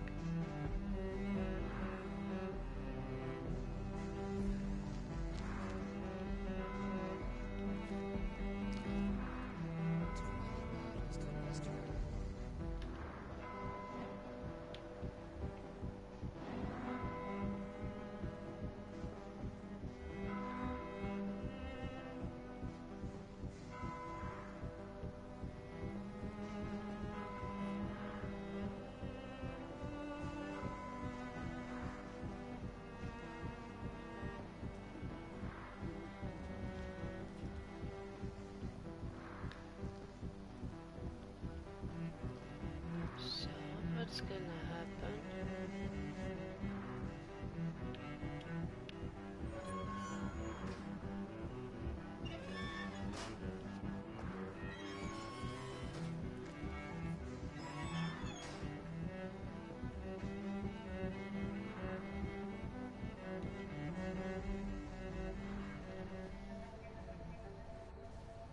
We should be far from town already. All right. But where would we go? Anywhere. Anywhere that isn't here. And what is that, by the way? A safer place? A less strange place? And where would that be? Life is strange. And we are alive. For now, yes. But for how long? If we decided to flee, we should be far from town already. All right. But where would we go?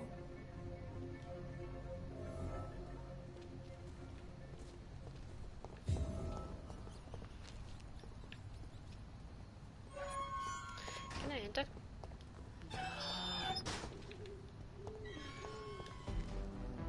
Good evening, Mr. Tell me more about your strange feelings towards the city. I would be happy to describe them, but it's too hard to explain with mere words what I'm feeling. It's unclear, too confused. Go on, please. Where should I start? The world is chaos. Men go mad, and nature itself runs roughshod over us all. This is not the first time mankind has faced a deadly epidemic, or a war. Men kill each other, while nature decides to kill them all. I don't know what scares me the most. Do you?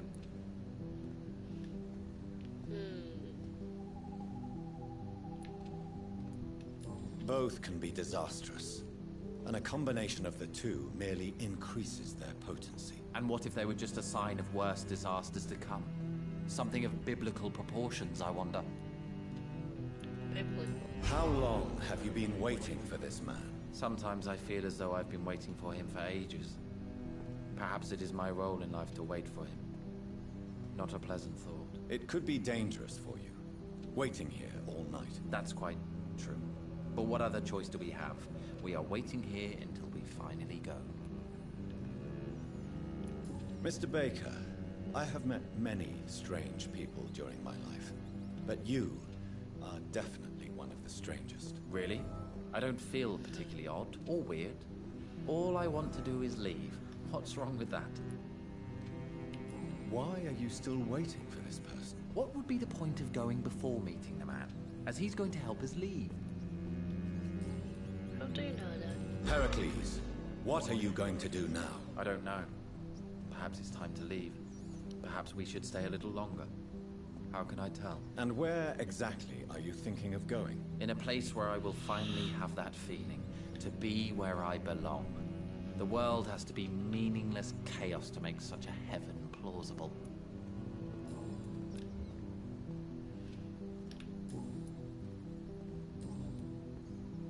Goodbye, Mr. Okay. Where's your brother? Oh, here he is. Hello again. Tell me, how long have you been waiting here? I can't say for sure, since I have no watch. But the night is still young, and I am not tired. Is that the most honest answer you can give me? Yes, I think so. Why does it irritate you, sir? Is comprehension really that important to you? I'm a scientist. I try my best to understand things. I know the world has to obey unbreakable rules. You know, or you want the world to obey such rules? I know one thing. I do not understand who you are. And it's better that way. What kind of life would we live if we could summarize a person in a few words or a few lines? What are you really afraid of, Agamemnon? The problem is, it's precisely what I don't know that frightens me. So I suppose I can't really answer your question. If you finally manage to leave London, where do you intend to go? A happy place, that's for sure. A place where I can smile because I know the next day will be better than the previous one. Such a place doesn't exist. There are never any guarantees that tomorrow will be a better day. That would mean I have no hope left, and I just can't accept such a conclusion.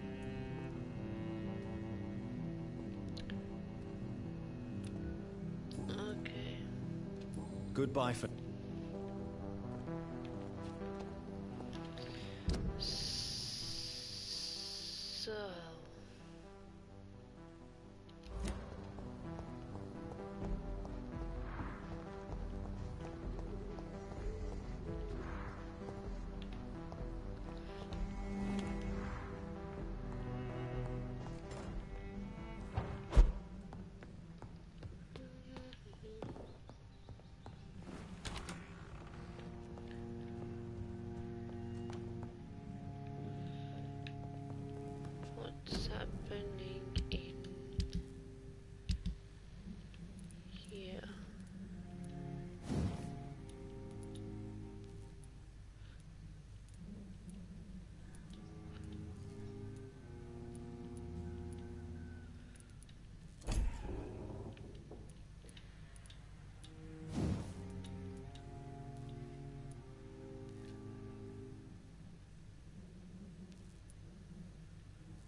there anything that I can loot? Oh, there's another guy to kill.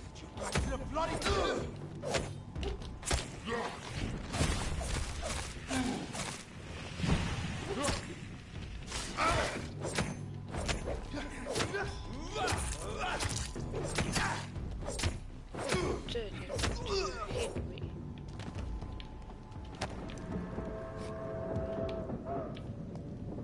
What's here?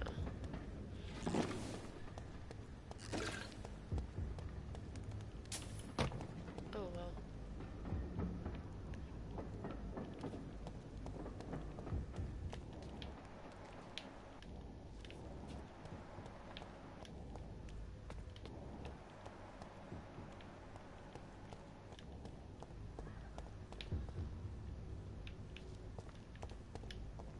Alright.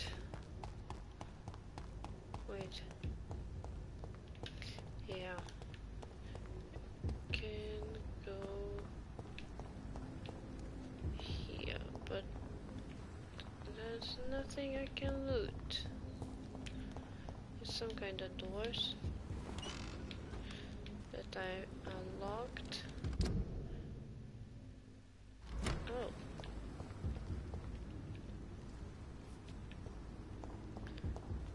Nothing. Okay, let's go to the mansion.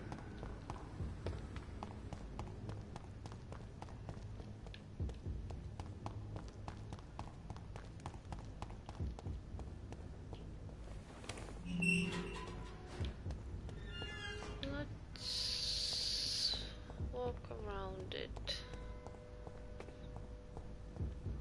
There's some books. Nothing special. And then this side. Oh, there's a gate, which is closed. Okay. Here. No, nothing. Nothing. Okay, let's get inside.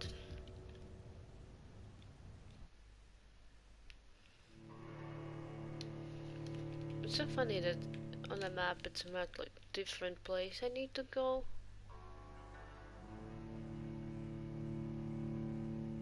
But actually I need to go to this place.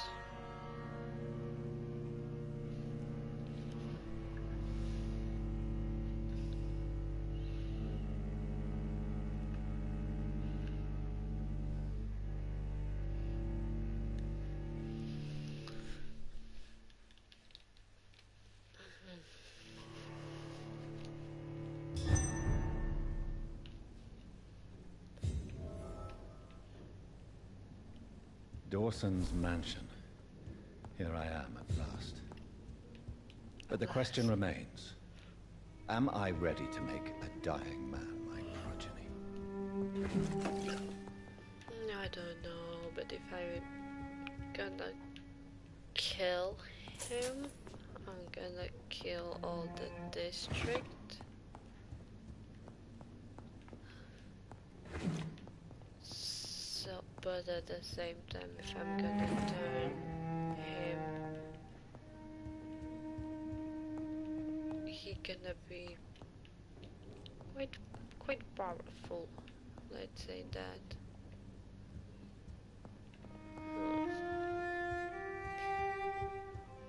Okay, let's go upstairs.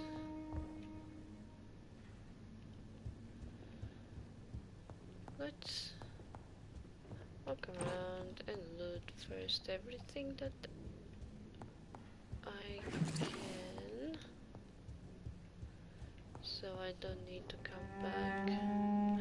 Money.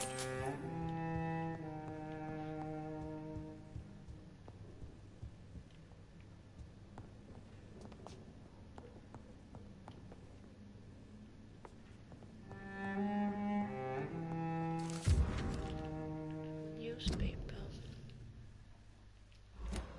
Reduced in rank for falsely accusing a man of murder. I wonder what Inspector Albright thinks about his punishment.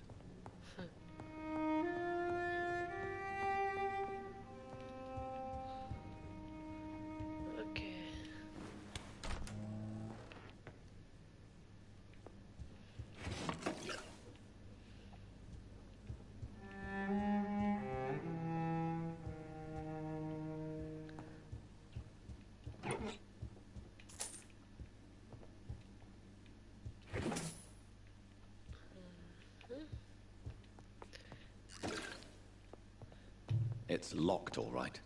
Oh, right. Why are you so mad?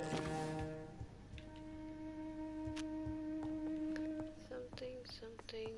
Nope, nope, nope. Okay, let's go downstairs.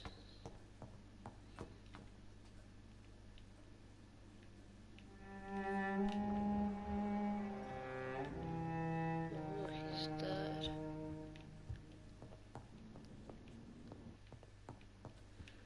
But first, let's look around.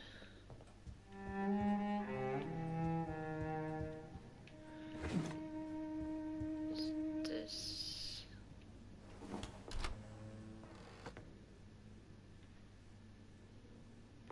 I could have come.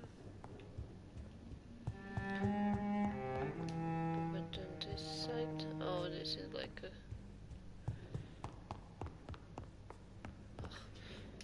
going outside.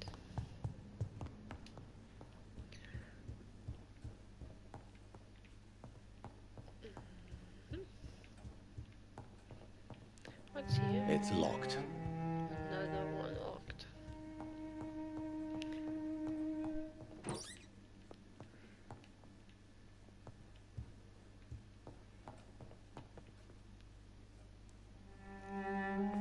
Is he dead already? Finally you're here, Dr. Reed. What took you so long? I had to pass several of your barricades and outposts to access your mansion, sir. Death, pestilence surround us, and time is against me. I see you've gathered some of the most expensive, albeit experimental, blood transfusion equipment available. All this could be so useful in a hospital.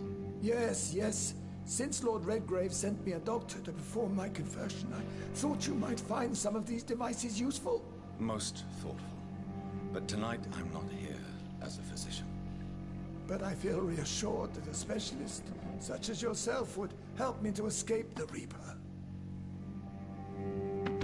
Very well. But before I proceed, I have a few questions for you.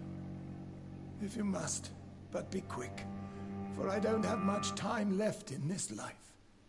First of all, I need to be sure that you know exactly what is going to happen to you, sir. I can assure you I'm as informed as any man can be.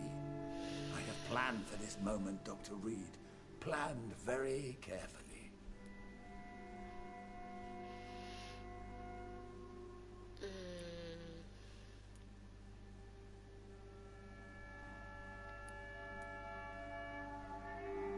Sir, I'm going to end your life. Do you not wish to discuss the procedure for even a minute? I don't have a minute to indulge in idle chatter. I can't feel my legs, and the cold, so cold.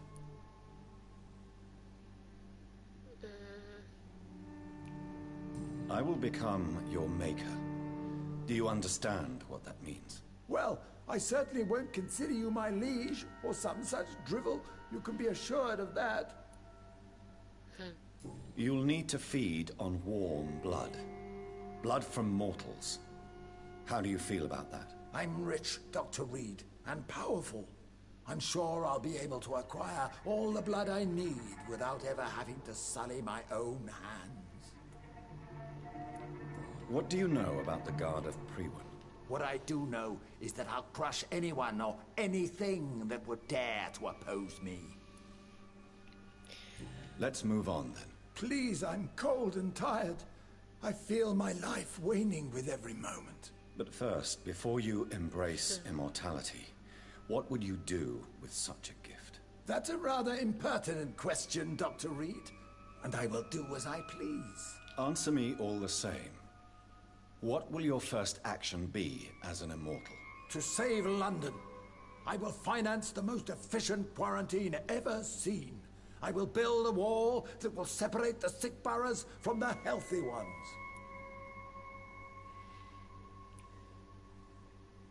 Who gave you the right to decide the fate of thousands of people? My money. My money and my pending immortality gives me the needed authority, Doctor. I'm a businessman. I'm used to tough decisions. You really plan to build a quarantine wall across London? Yes, it will be tall and strong, separating the wheat from the chaff. By doing so, you will also create 2 separate prisons. Come, sir. An eminent doctor like yourself knows that such radical measures have proved efficient in the past. Let me guess. You mean to isolate the rich from the poor? This is a desperate measure for desperate times. England must prevail, Doctor, no matter the cost.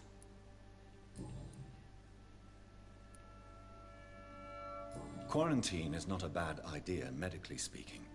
But I'm convinced this epidemic will not be contained by mere walls. As long as the right people are on the right side of the wall, that's all that matters. But you can't guarantee infection will not spread. Just one contagious carrier would be enough to create an apocalypse. The apocalypse is already knocking at the gate. We must be strong now. What if a new outbreak happens inside your walls? You'll have created a giant trap. That won't happen. As long as we dispose of anyone that is contaminated as soon as they are spotted. I've heard enough. It's time to proceed. At last. All right, do what you have to do. If it hurts, so be it. I've been preparing such a long time for this.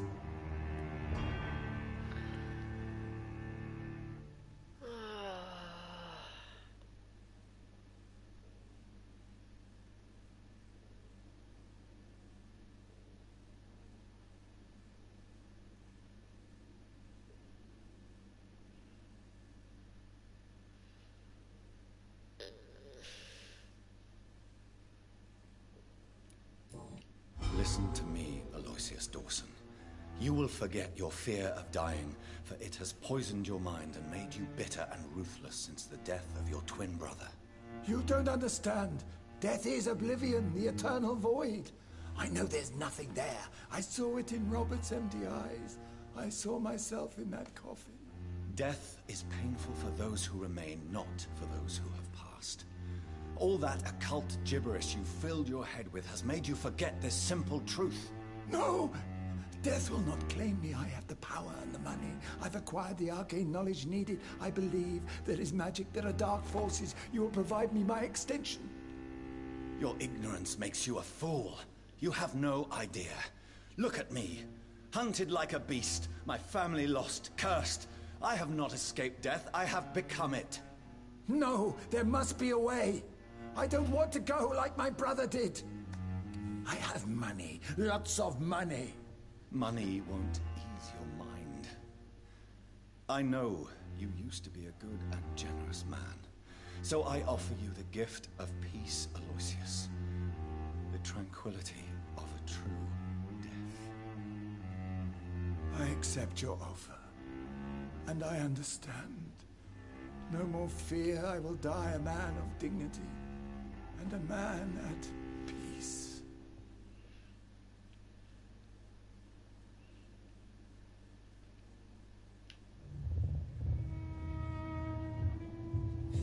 So he died now.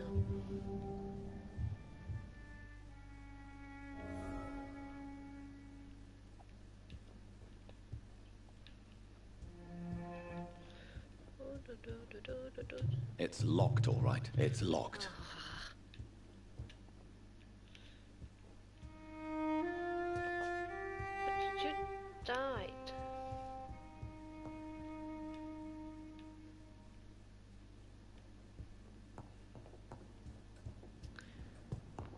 Right.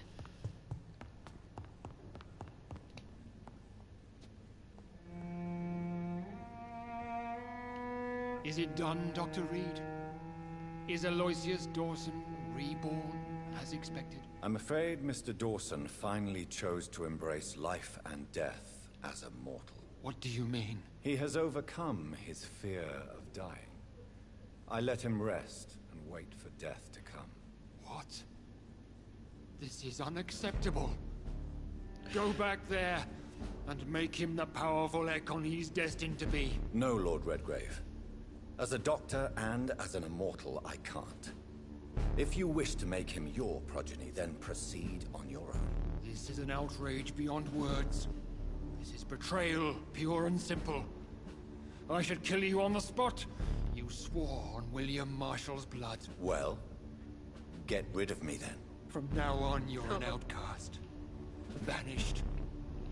You are forbidden to ever appear in front of us again. Ascalon will smite you on sight, and your heart will be thrown to the rats. I'll leave you then. Have fun with your puppets and shadow plays, Lord Redgrave. Yes, go, traitor. And take that awful creature, that counterfeit of a woman I saw waiting for you, and be gone!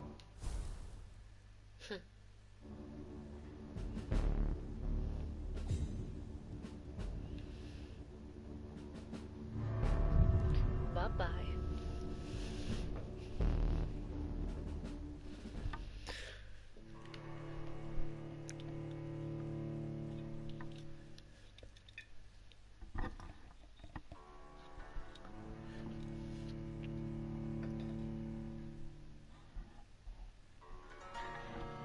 Oh my god.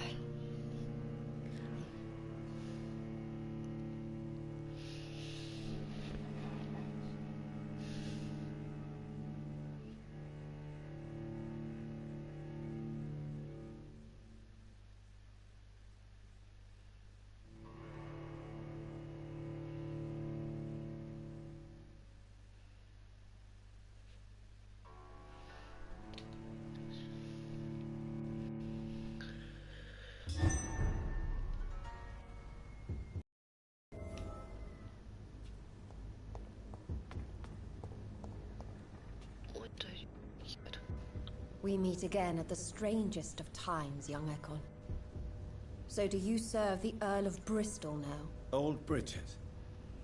What are you doing here? Your friend, the wise Ekon. She sent me to warn you.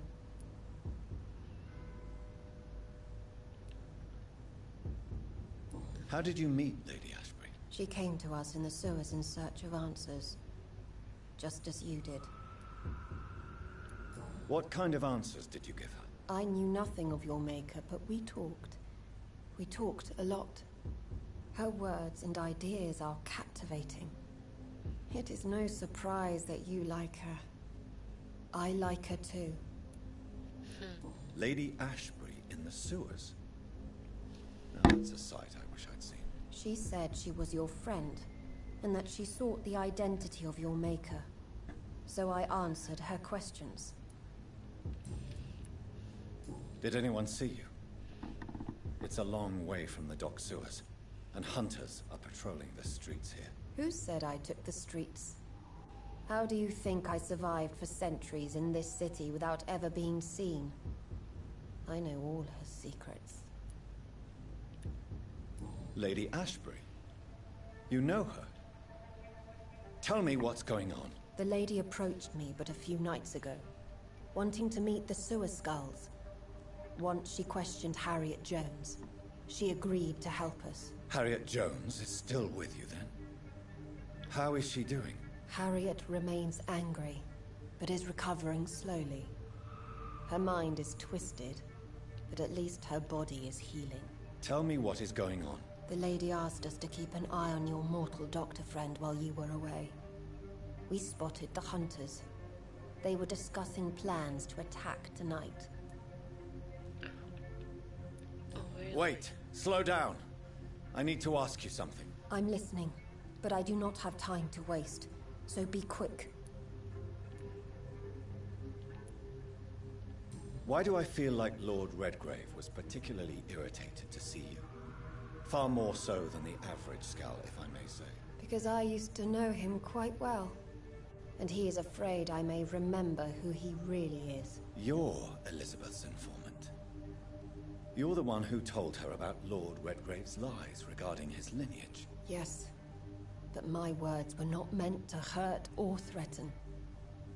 I simply told the story of the sewer skulls, and of so many other forgotten children.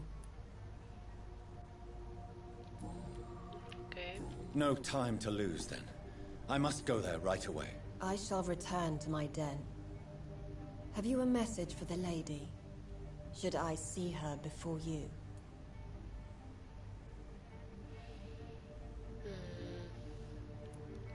Okay, let's go with this. Tell her I love her. Is this still unknown to her? Go now and take care, young Ekon, for the flames are rising.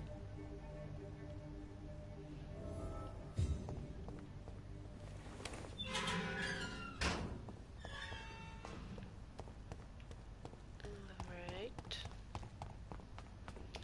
So, we need to go to the hospital.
Going on in this district. I don't know what.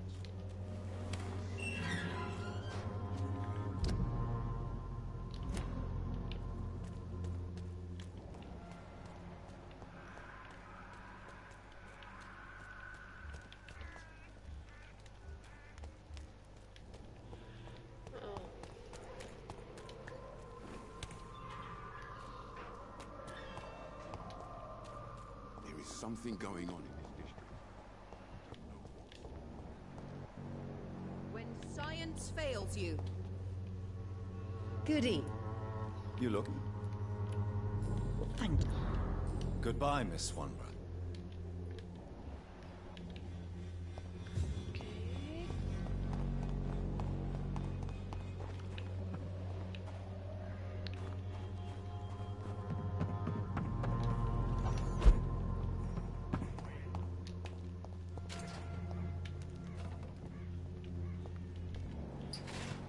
What the heck are you doing?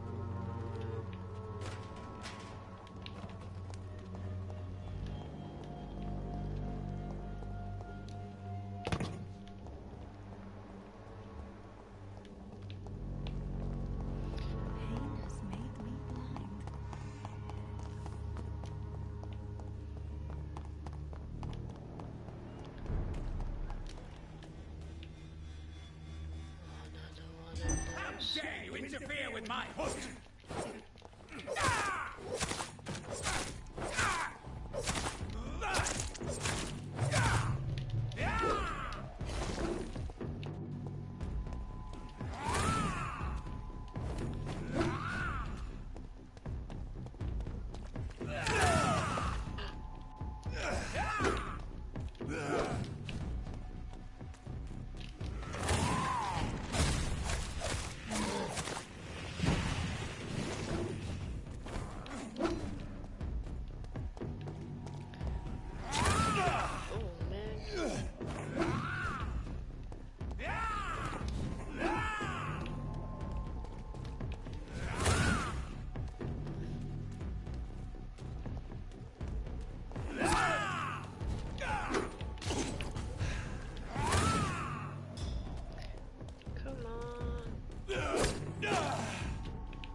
What is this truck? Are the vampire hunters here already?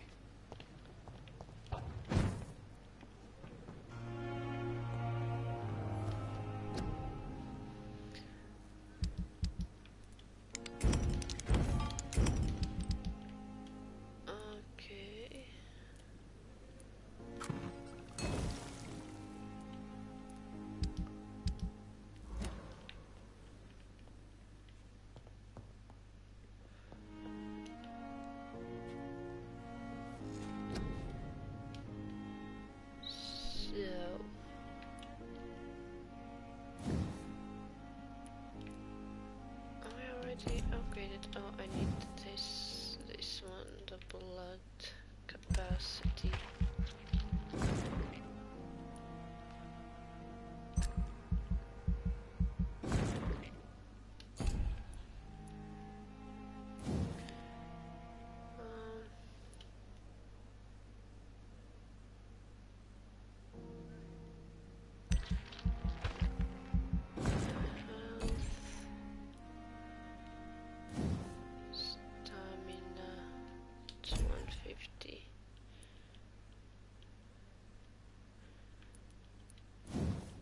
Let's take this one.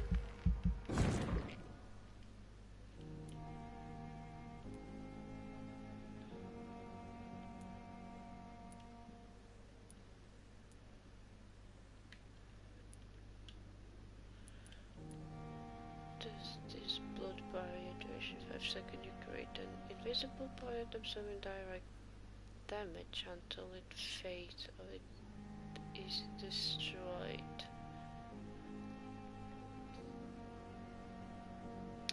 When your barrier disappears, it explodes and deals damage to anyone nearby. Ooh. Okay.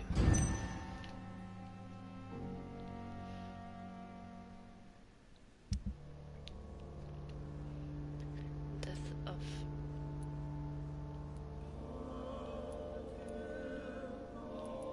Oh, it's healthy because no one's actually sick in here.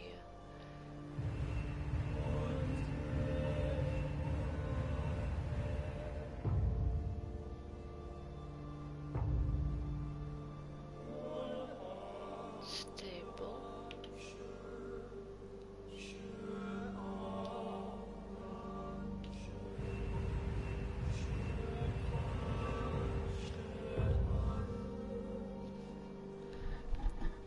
Wait, what? Everyone is cured suddenly.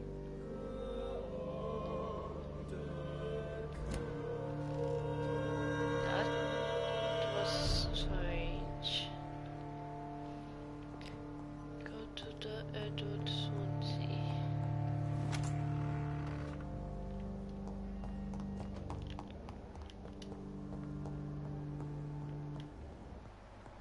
He was downstairs.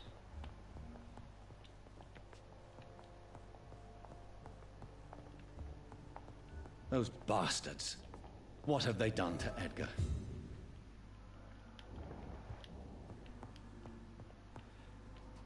Good question.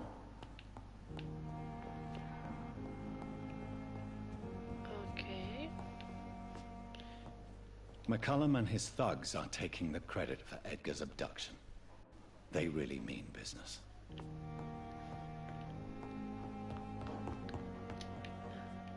Ooh. And there's something.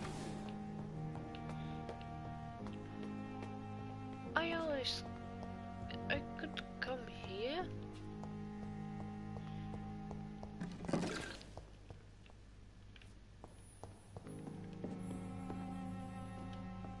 Oh wow.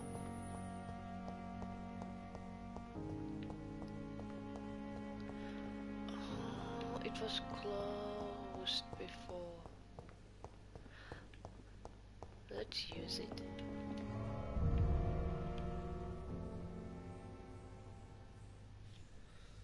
What's happening?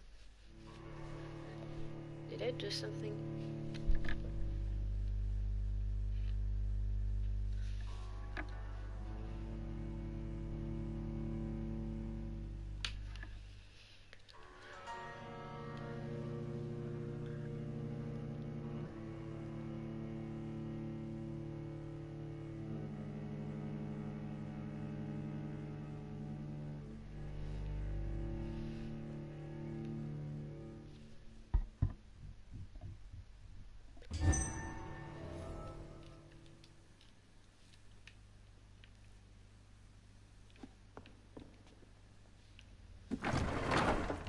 What is this place?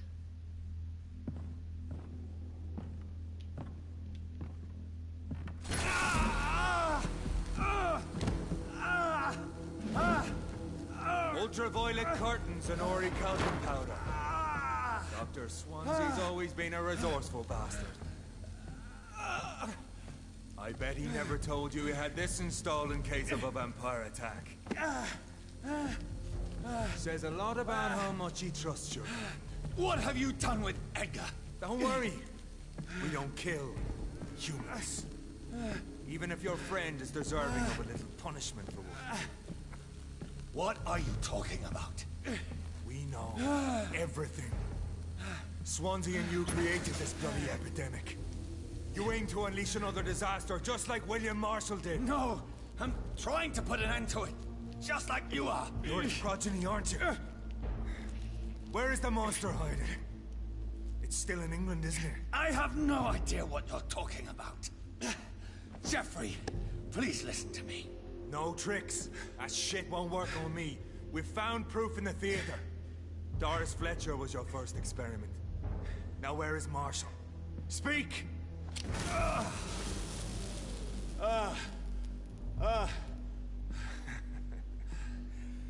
So much for modern technology. Time for the tried and true. Do you know what this is, Beast? This is a drop of King Arthur's blood. The blood of a true defender of Britain. Stronger than your evil powers.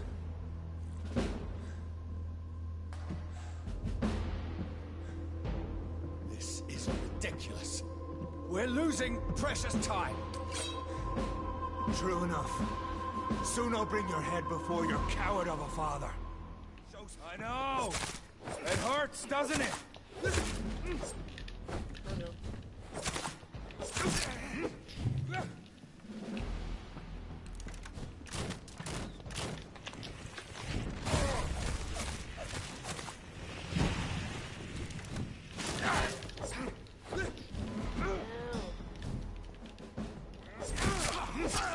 Free wind prevails!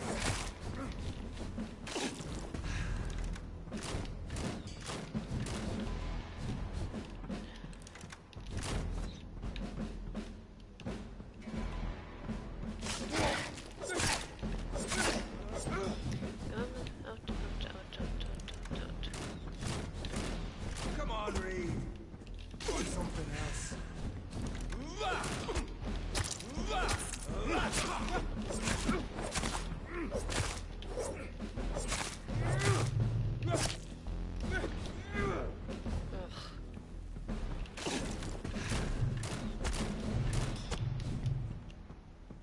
Or pin you down.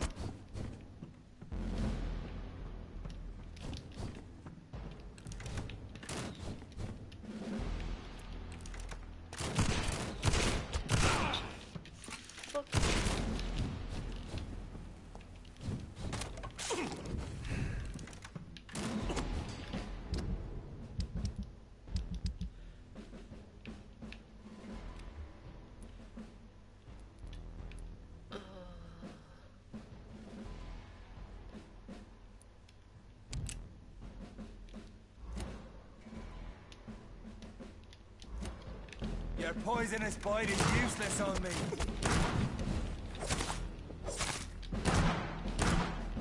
The blood of a true defender of this land will protect me.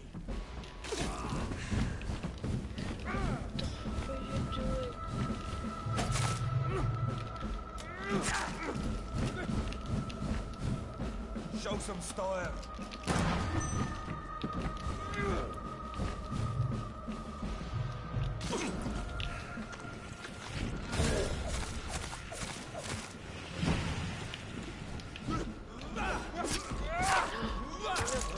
If you're so innocent, why does simple light burn you so much?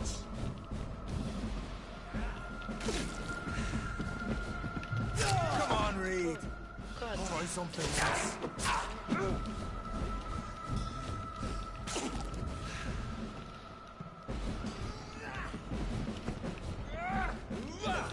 True light will cleanse you.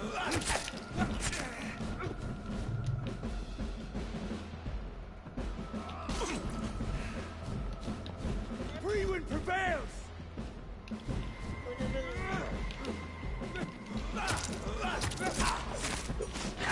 I I know! It hurts, doesn't it?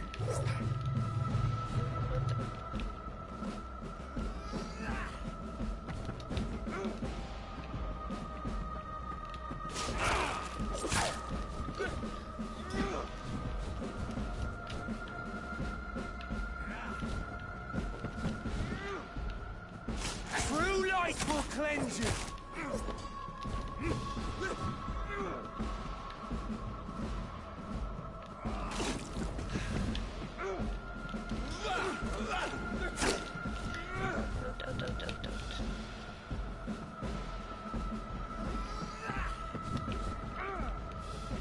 I know!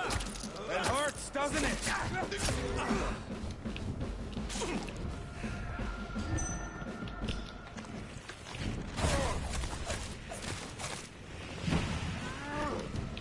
If you're so innocent, why does simple light burn you so much?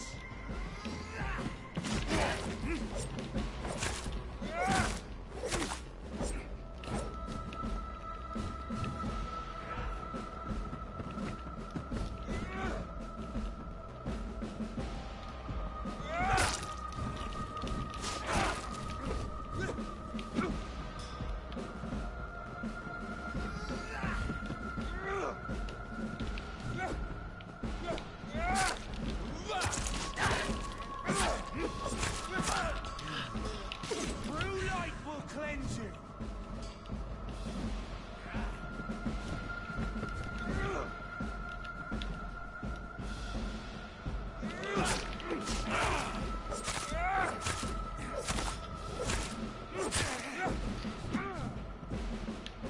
I know. It hurts, doesn't it?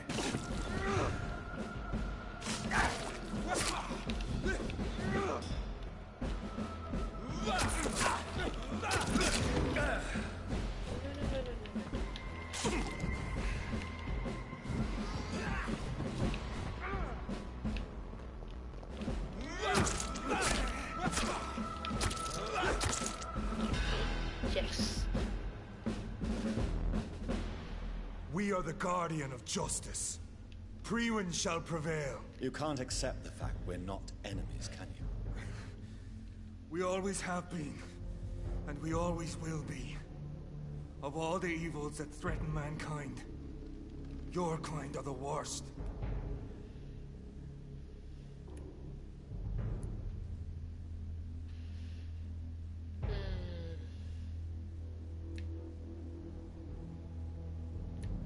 I'm not saying we could be friends, you and I.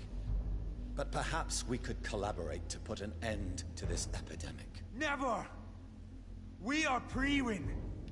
We do not negotiate. We do not compromise. There is no way you'll ever let me be, McCullum. You'll always hunt me down, won't you? There is no escape, Leech. Kill me now. For there is no way you can sway me to your ideals.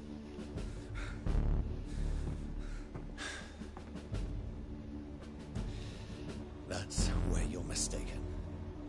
What do you mean?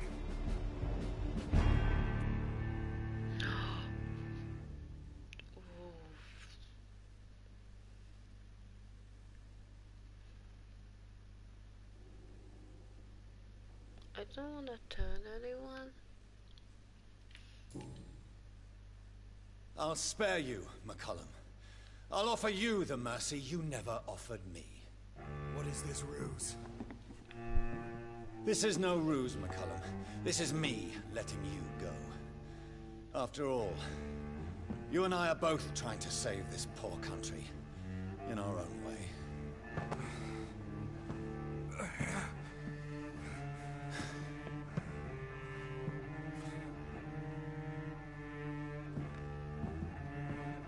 I'll kill you, Reed. Next time we meet, I'll end you. See? Progress already. You called me by my name. Until the next time. Goodbye, Hunter.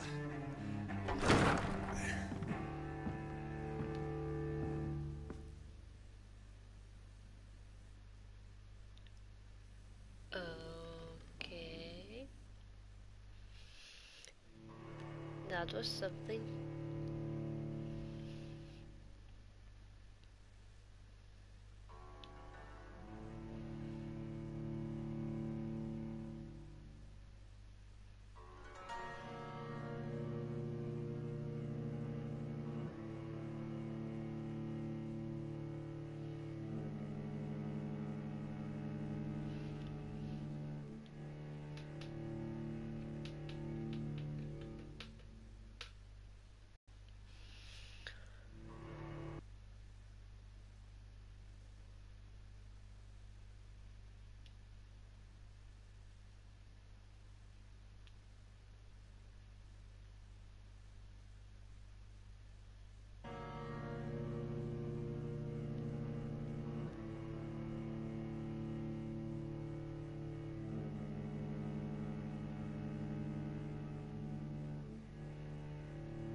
Can we do?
The flower's dying.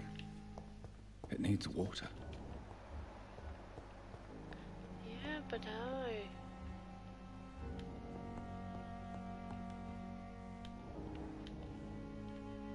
Ugh.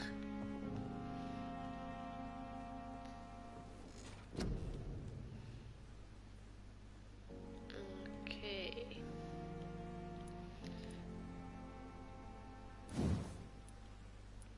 Nice stamina.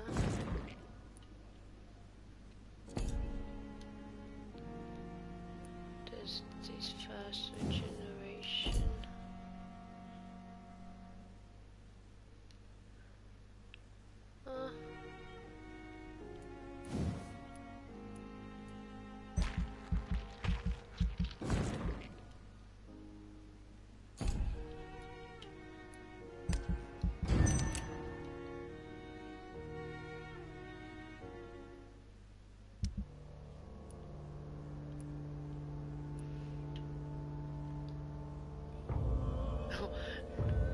He's sick again.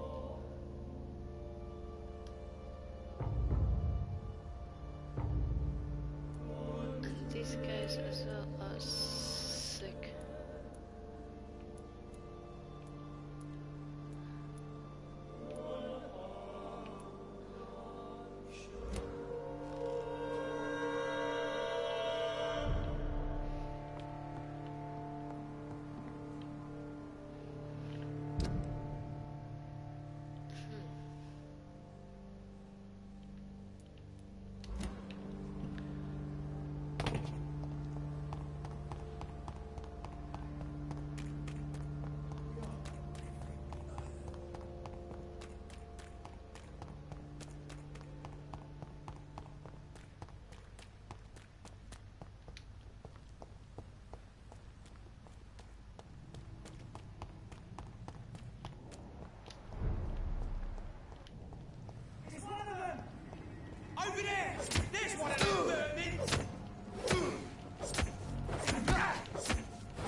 Not really.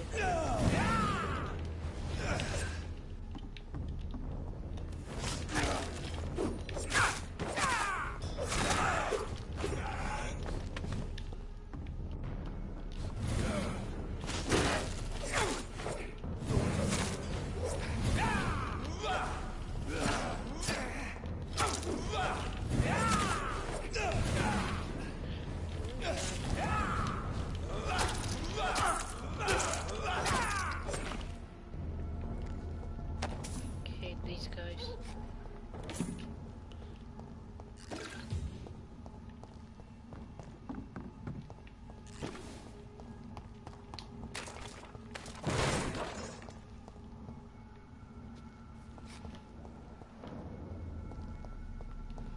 Burn it, boys!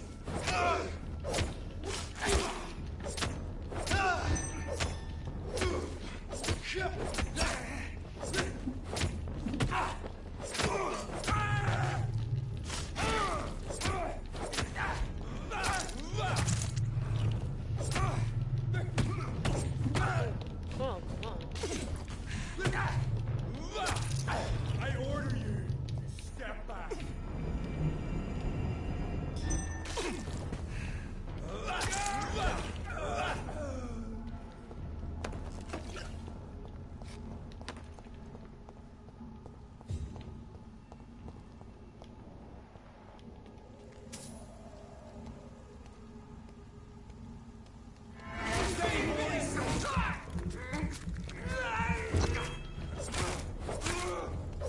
Grenade! Murdering bastard!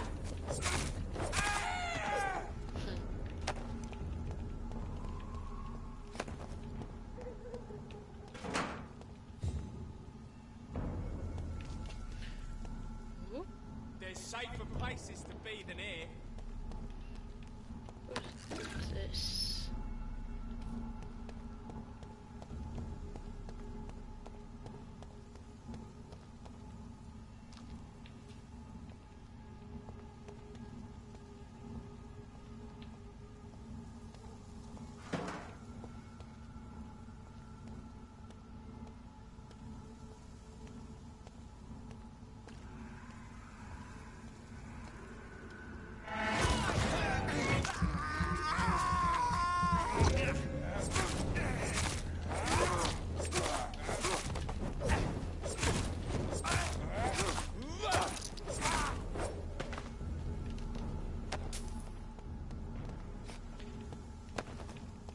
Okay.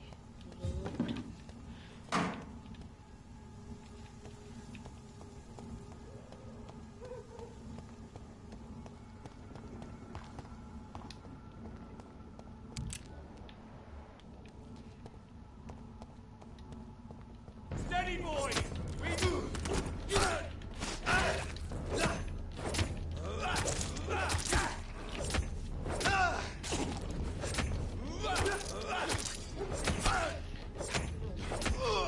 He's dead! Filthy piece of shit!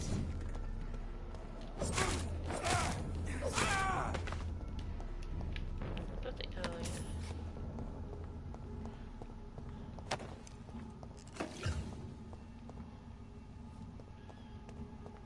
So he's in there.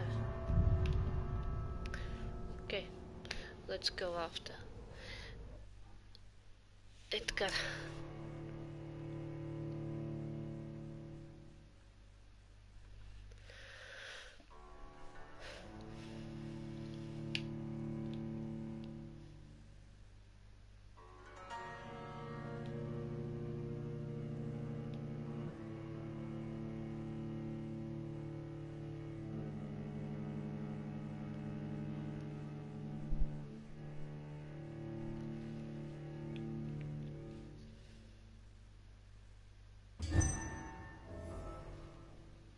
So Priwen never left Doris's theater after they invaded.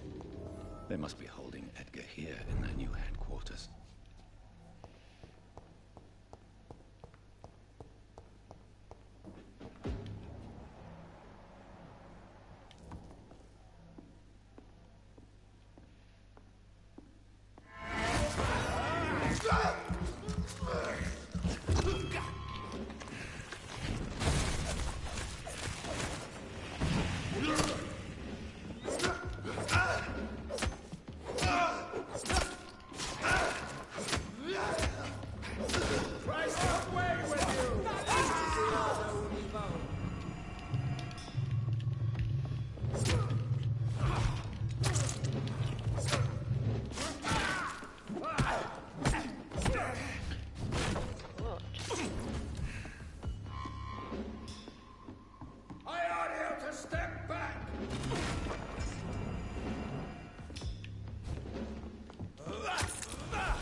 dropped nothing.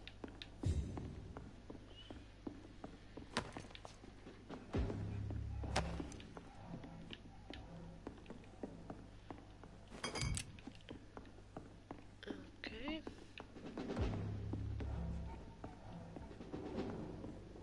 So yep.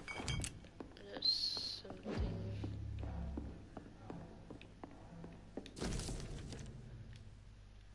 Doris Fletcher was about to become a disaster. I'm getting close to having all the evidence.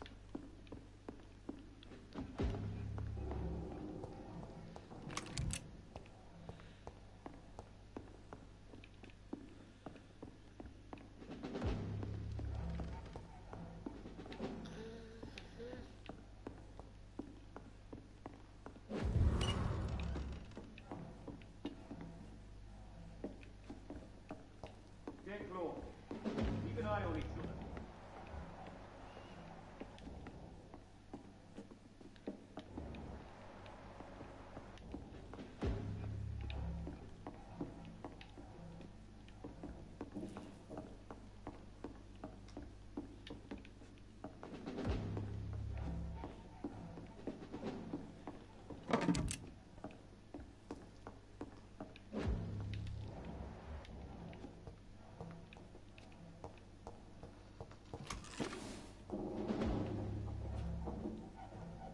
Better go home, sir. Back in the grave, you...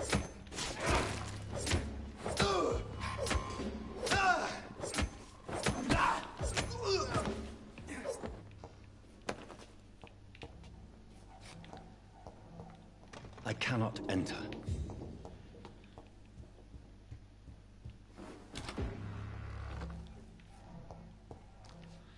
It's locked.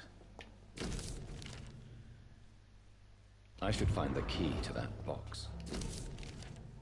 Blood of a pure heart, garlic, blood of a king. I don't understand. Perhaps this is what McCullum drank.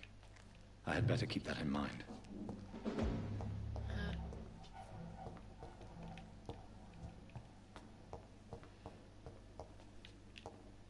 There you go now.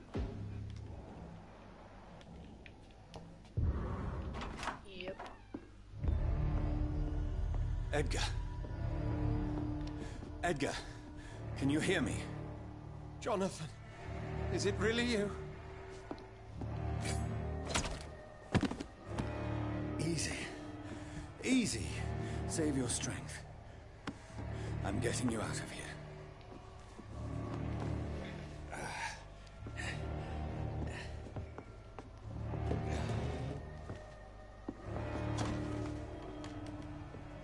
Don't try to spare me. As a physician, I know all too well when it's too late. Punctured lung, broken ribs, internal bleeding.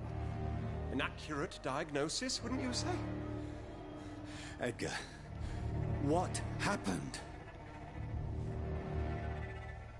They wanted me to confess. Beat me black and blue. Jeffrey McCullum ambushed me at the Pembroke Hospital. He was convinced you and I were responsible for the Skal epidemic. I never imagined that self-righteous fanatic would dare to attack us in the open. What became of him? To prove him wrong, I let him go. Really? Are you sure that was the wisest course of action?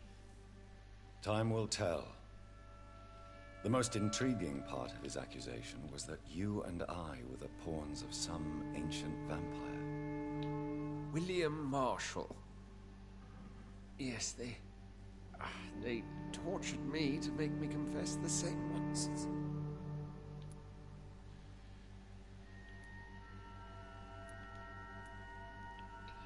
I think you're hiding something, Edgar.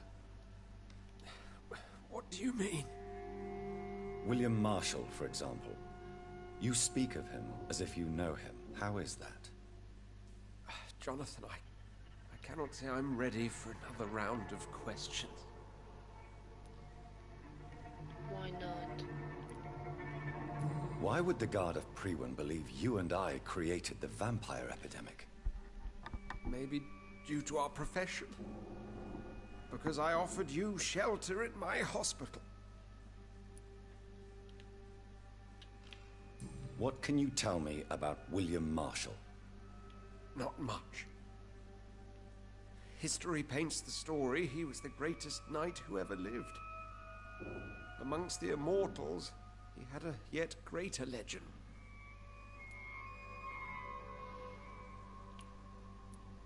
Why is the Guard of Priwen so obsessed with him?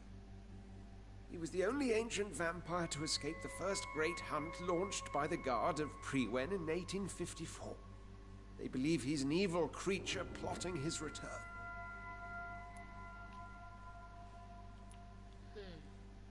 Why would he deserve such a reputation? I cannot say. The Brotherhood of St. Paul's Stole has next to no intelligence on him. All I know is that he's supposed to be the oldest of all the British vampires. While investigating the epidemic, I read some of McCullum's findings. I think you have some explaining to do. I have nothing to hide, Jonathan. Nothing at all. Do you know Doris Fletcher's real name? No, I'm afraid not. Her real name was Doris Jones. She was the daughter of Harriet Jones. What do you want me to say, Jonathan? Do you remember when we suspected Sean Hampton of killing Harriet Jones? Yes.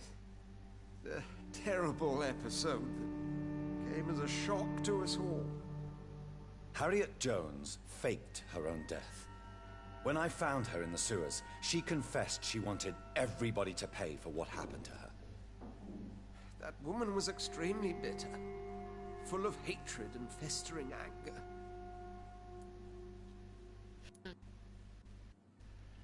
Doris Fletcher visited her mother at the Pembroke Hospital. That's how she first got infected. I know nothing about that. Miss Fletcher once came to visit the sick. That is all I know. No, Edgar, there is more. Doris Fletcher was Harriet Jones's daughter. They exhibited the same symptoms: blind hate and strong physical mutation. What does this sad story have to do with us? Do you know where we are? Doris Fletcher's theater. This is where that hateful creature plotted to spread the epidemic across London. I only briefly met Miss Fletcher once when she visited the Pembroke Hospital. You say it was to see her mother. She seemed like such a sweet and graceful woman. My point exactly. The disease turned her into a bitter soul, driven by vengeance just like her mother. A symptom of all the infected patients. Certain diseases are known to produce similar effects. Rabies, for example. And rabies is not the devil at work. Come on, Edgar. Don't you see the pattern here? The epidemic, the link between Doris and Harriet, the suspicion of McCullum? How could I? I never saw Harriet Jones again after she fled the hospital. Doris and Harriet shared more than a hidden family bond. They were the embodiment of the epidemic and are linked to the Pembroke Hospital. Come on, Edgar, this is no coincidence. I swear I'm at a complete loss. All I did was administer vampire blood to cure old Harriet. There was no evil plan, no diabolical plot. You did what? I tested the regenerating and healing properties of vampire blood on Harriet Jones. My only intention was to find the cure for influenza, I swear. Whose blood did you use? William Marshall's? Mine? Lady Ashbury's. While transfusing her with human blood, humanely appeasing her hunger, I also kept samples of her blood for my research. You used her blood on Harriet Jones? My God, Edgar, that's unethical. You betrayed 2 of your patients at the same time. How dare you judge me? Must I name the alarming list of your victims? We are both deceivers. But at least I know I'm a monster. You have worked beside me. You saw what I'm doing at Pembroke Hospital. Jonathan, you know I'm not an evil soul. Just another victim of this tragedy.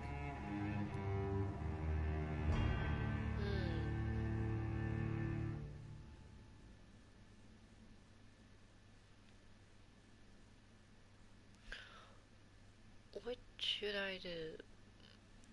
I don't want actually...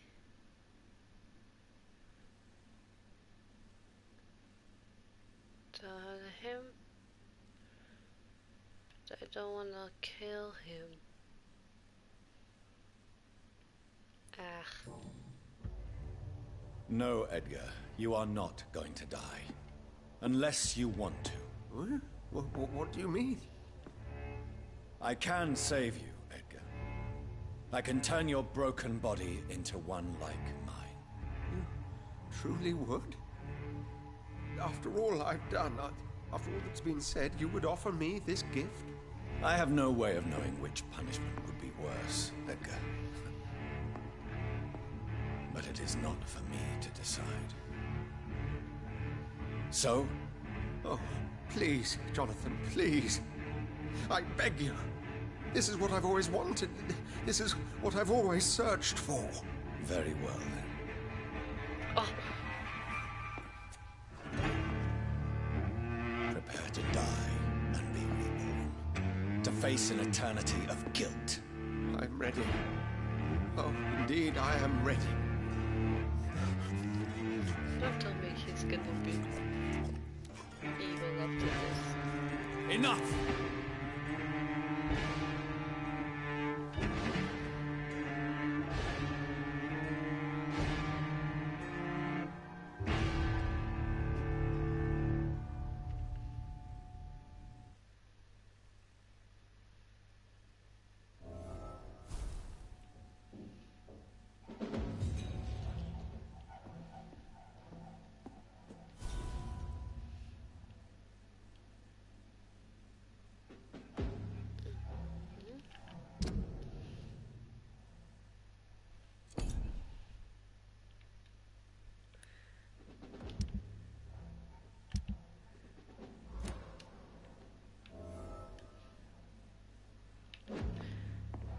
Okay. Oh, there's something I can pick up.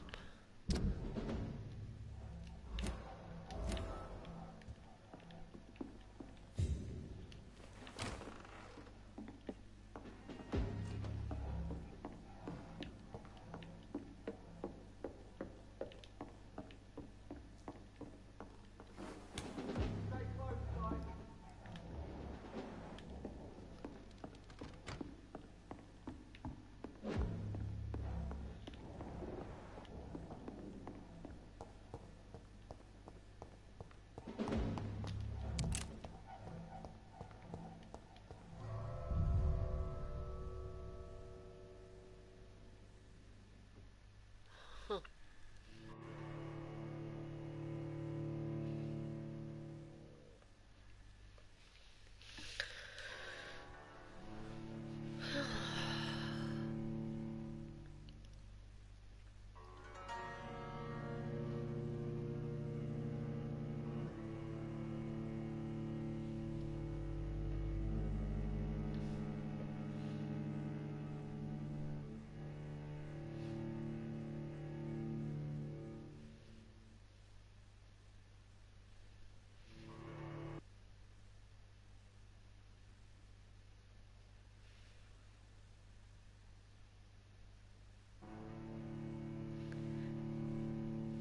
Come on.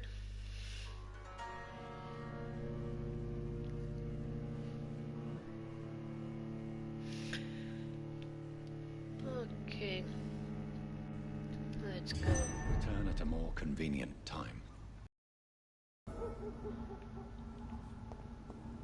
So Harriet Jones became the original carrier when Edgar gave her vampire blood. I must tell Elizabeth.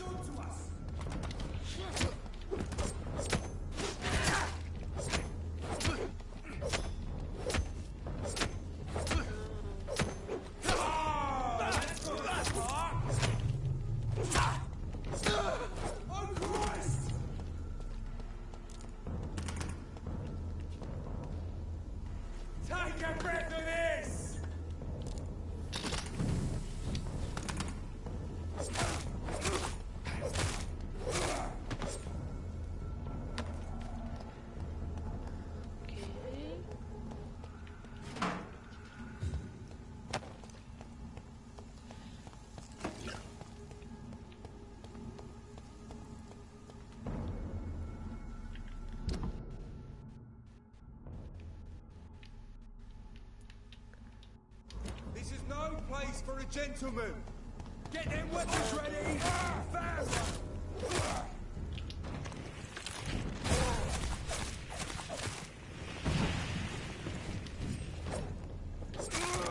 Watch it!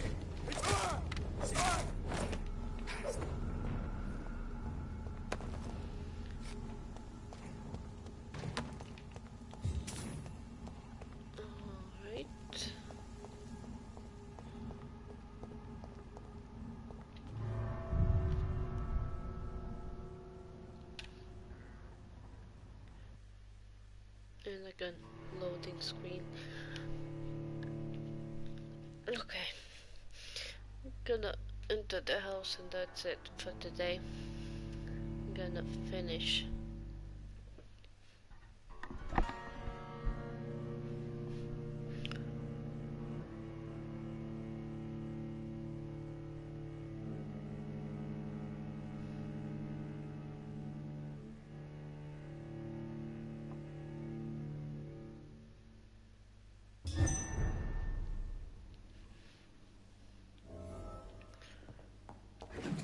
I can finally actually loot the house.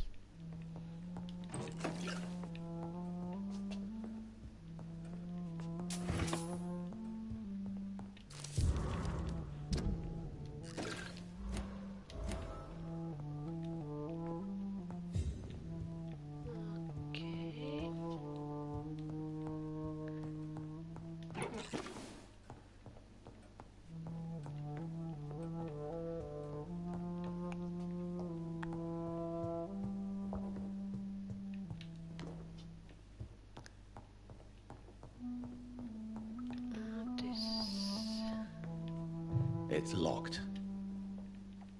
Okay.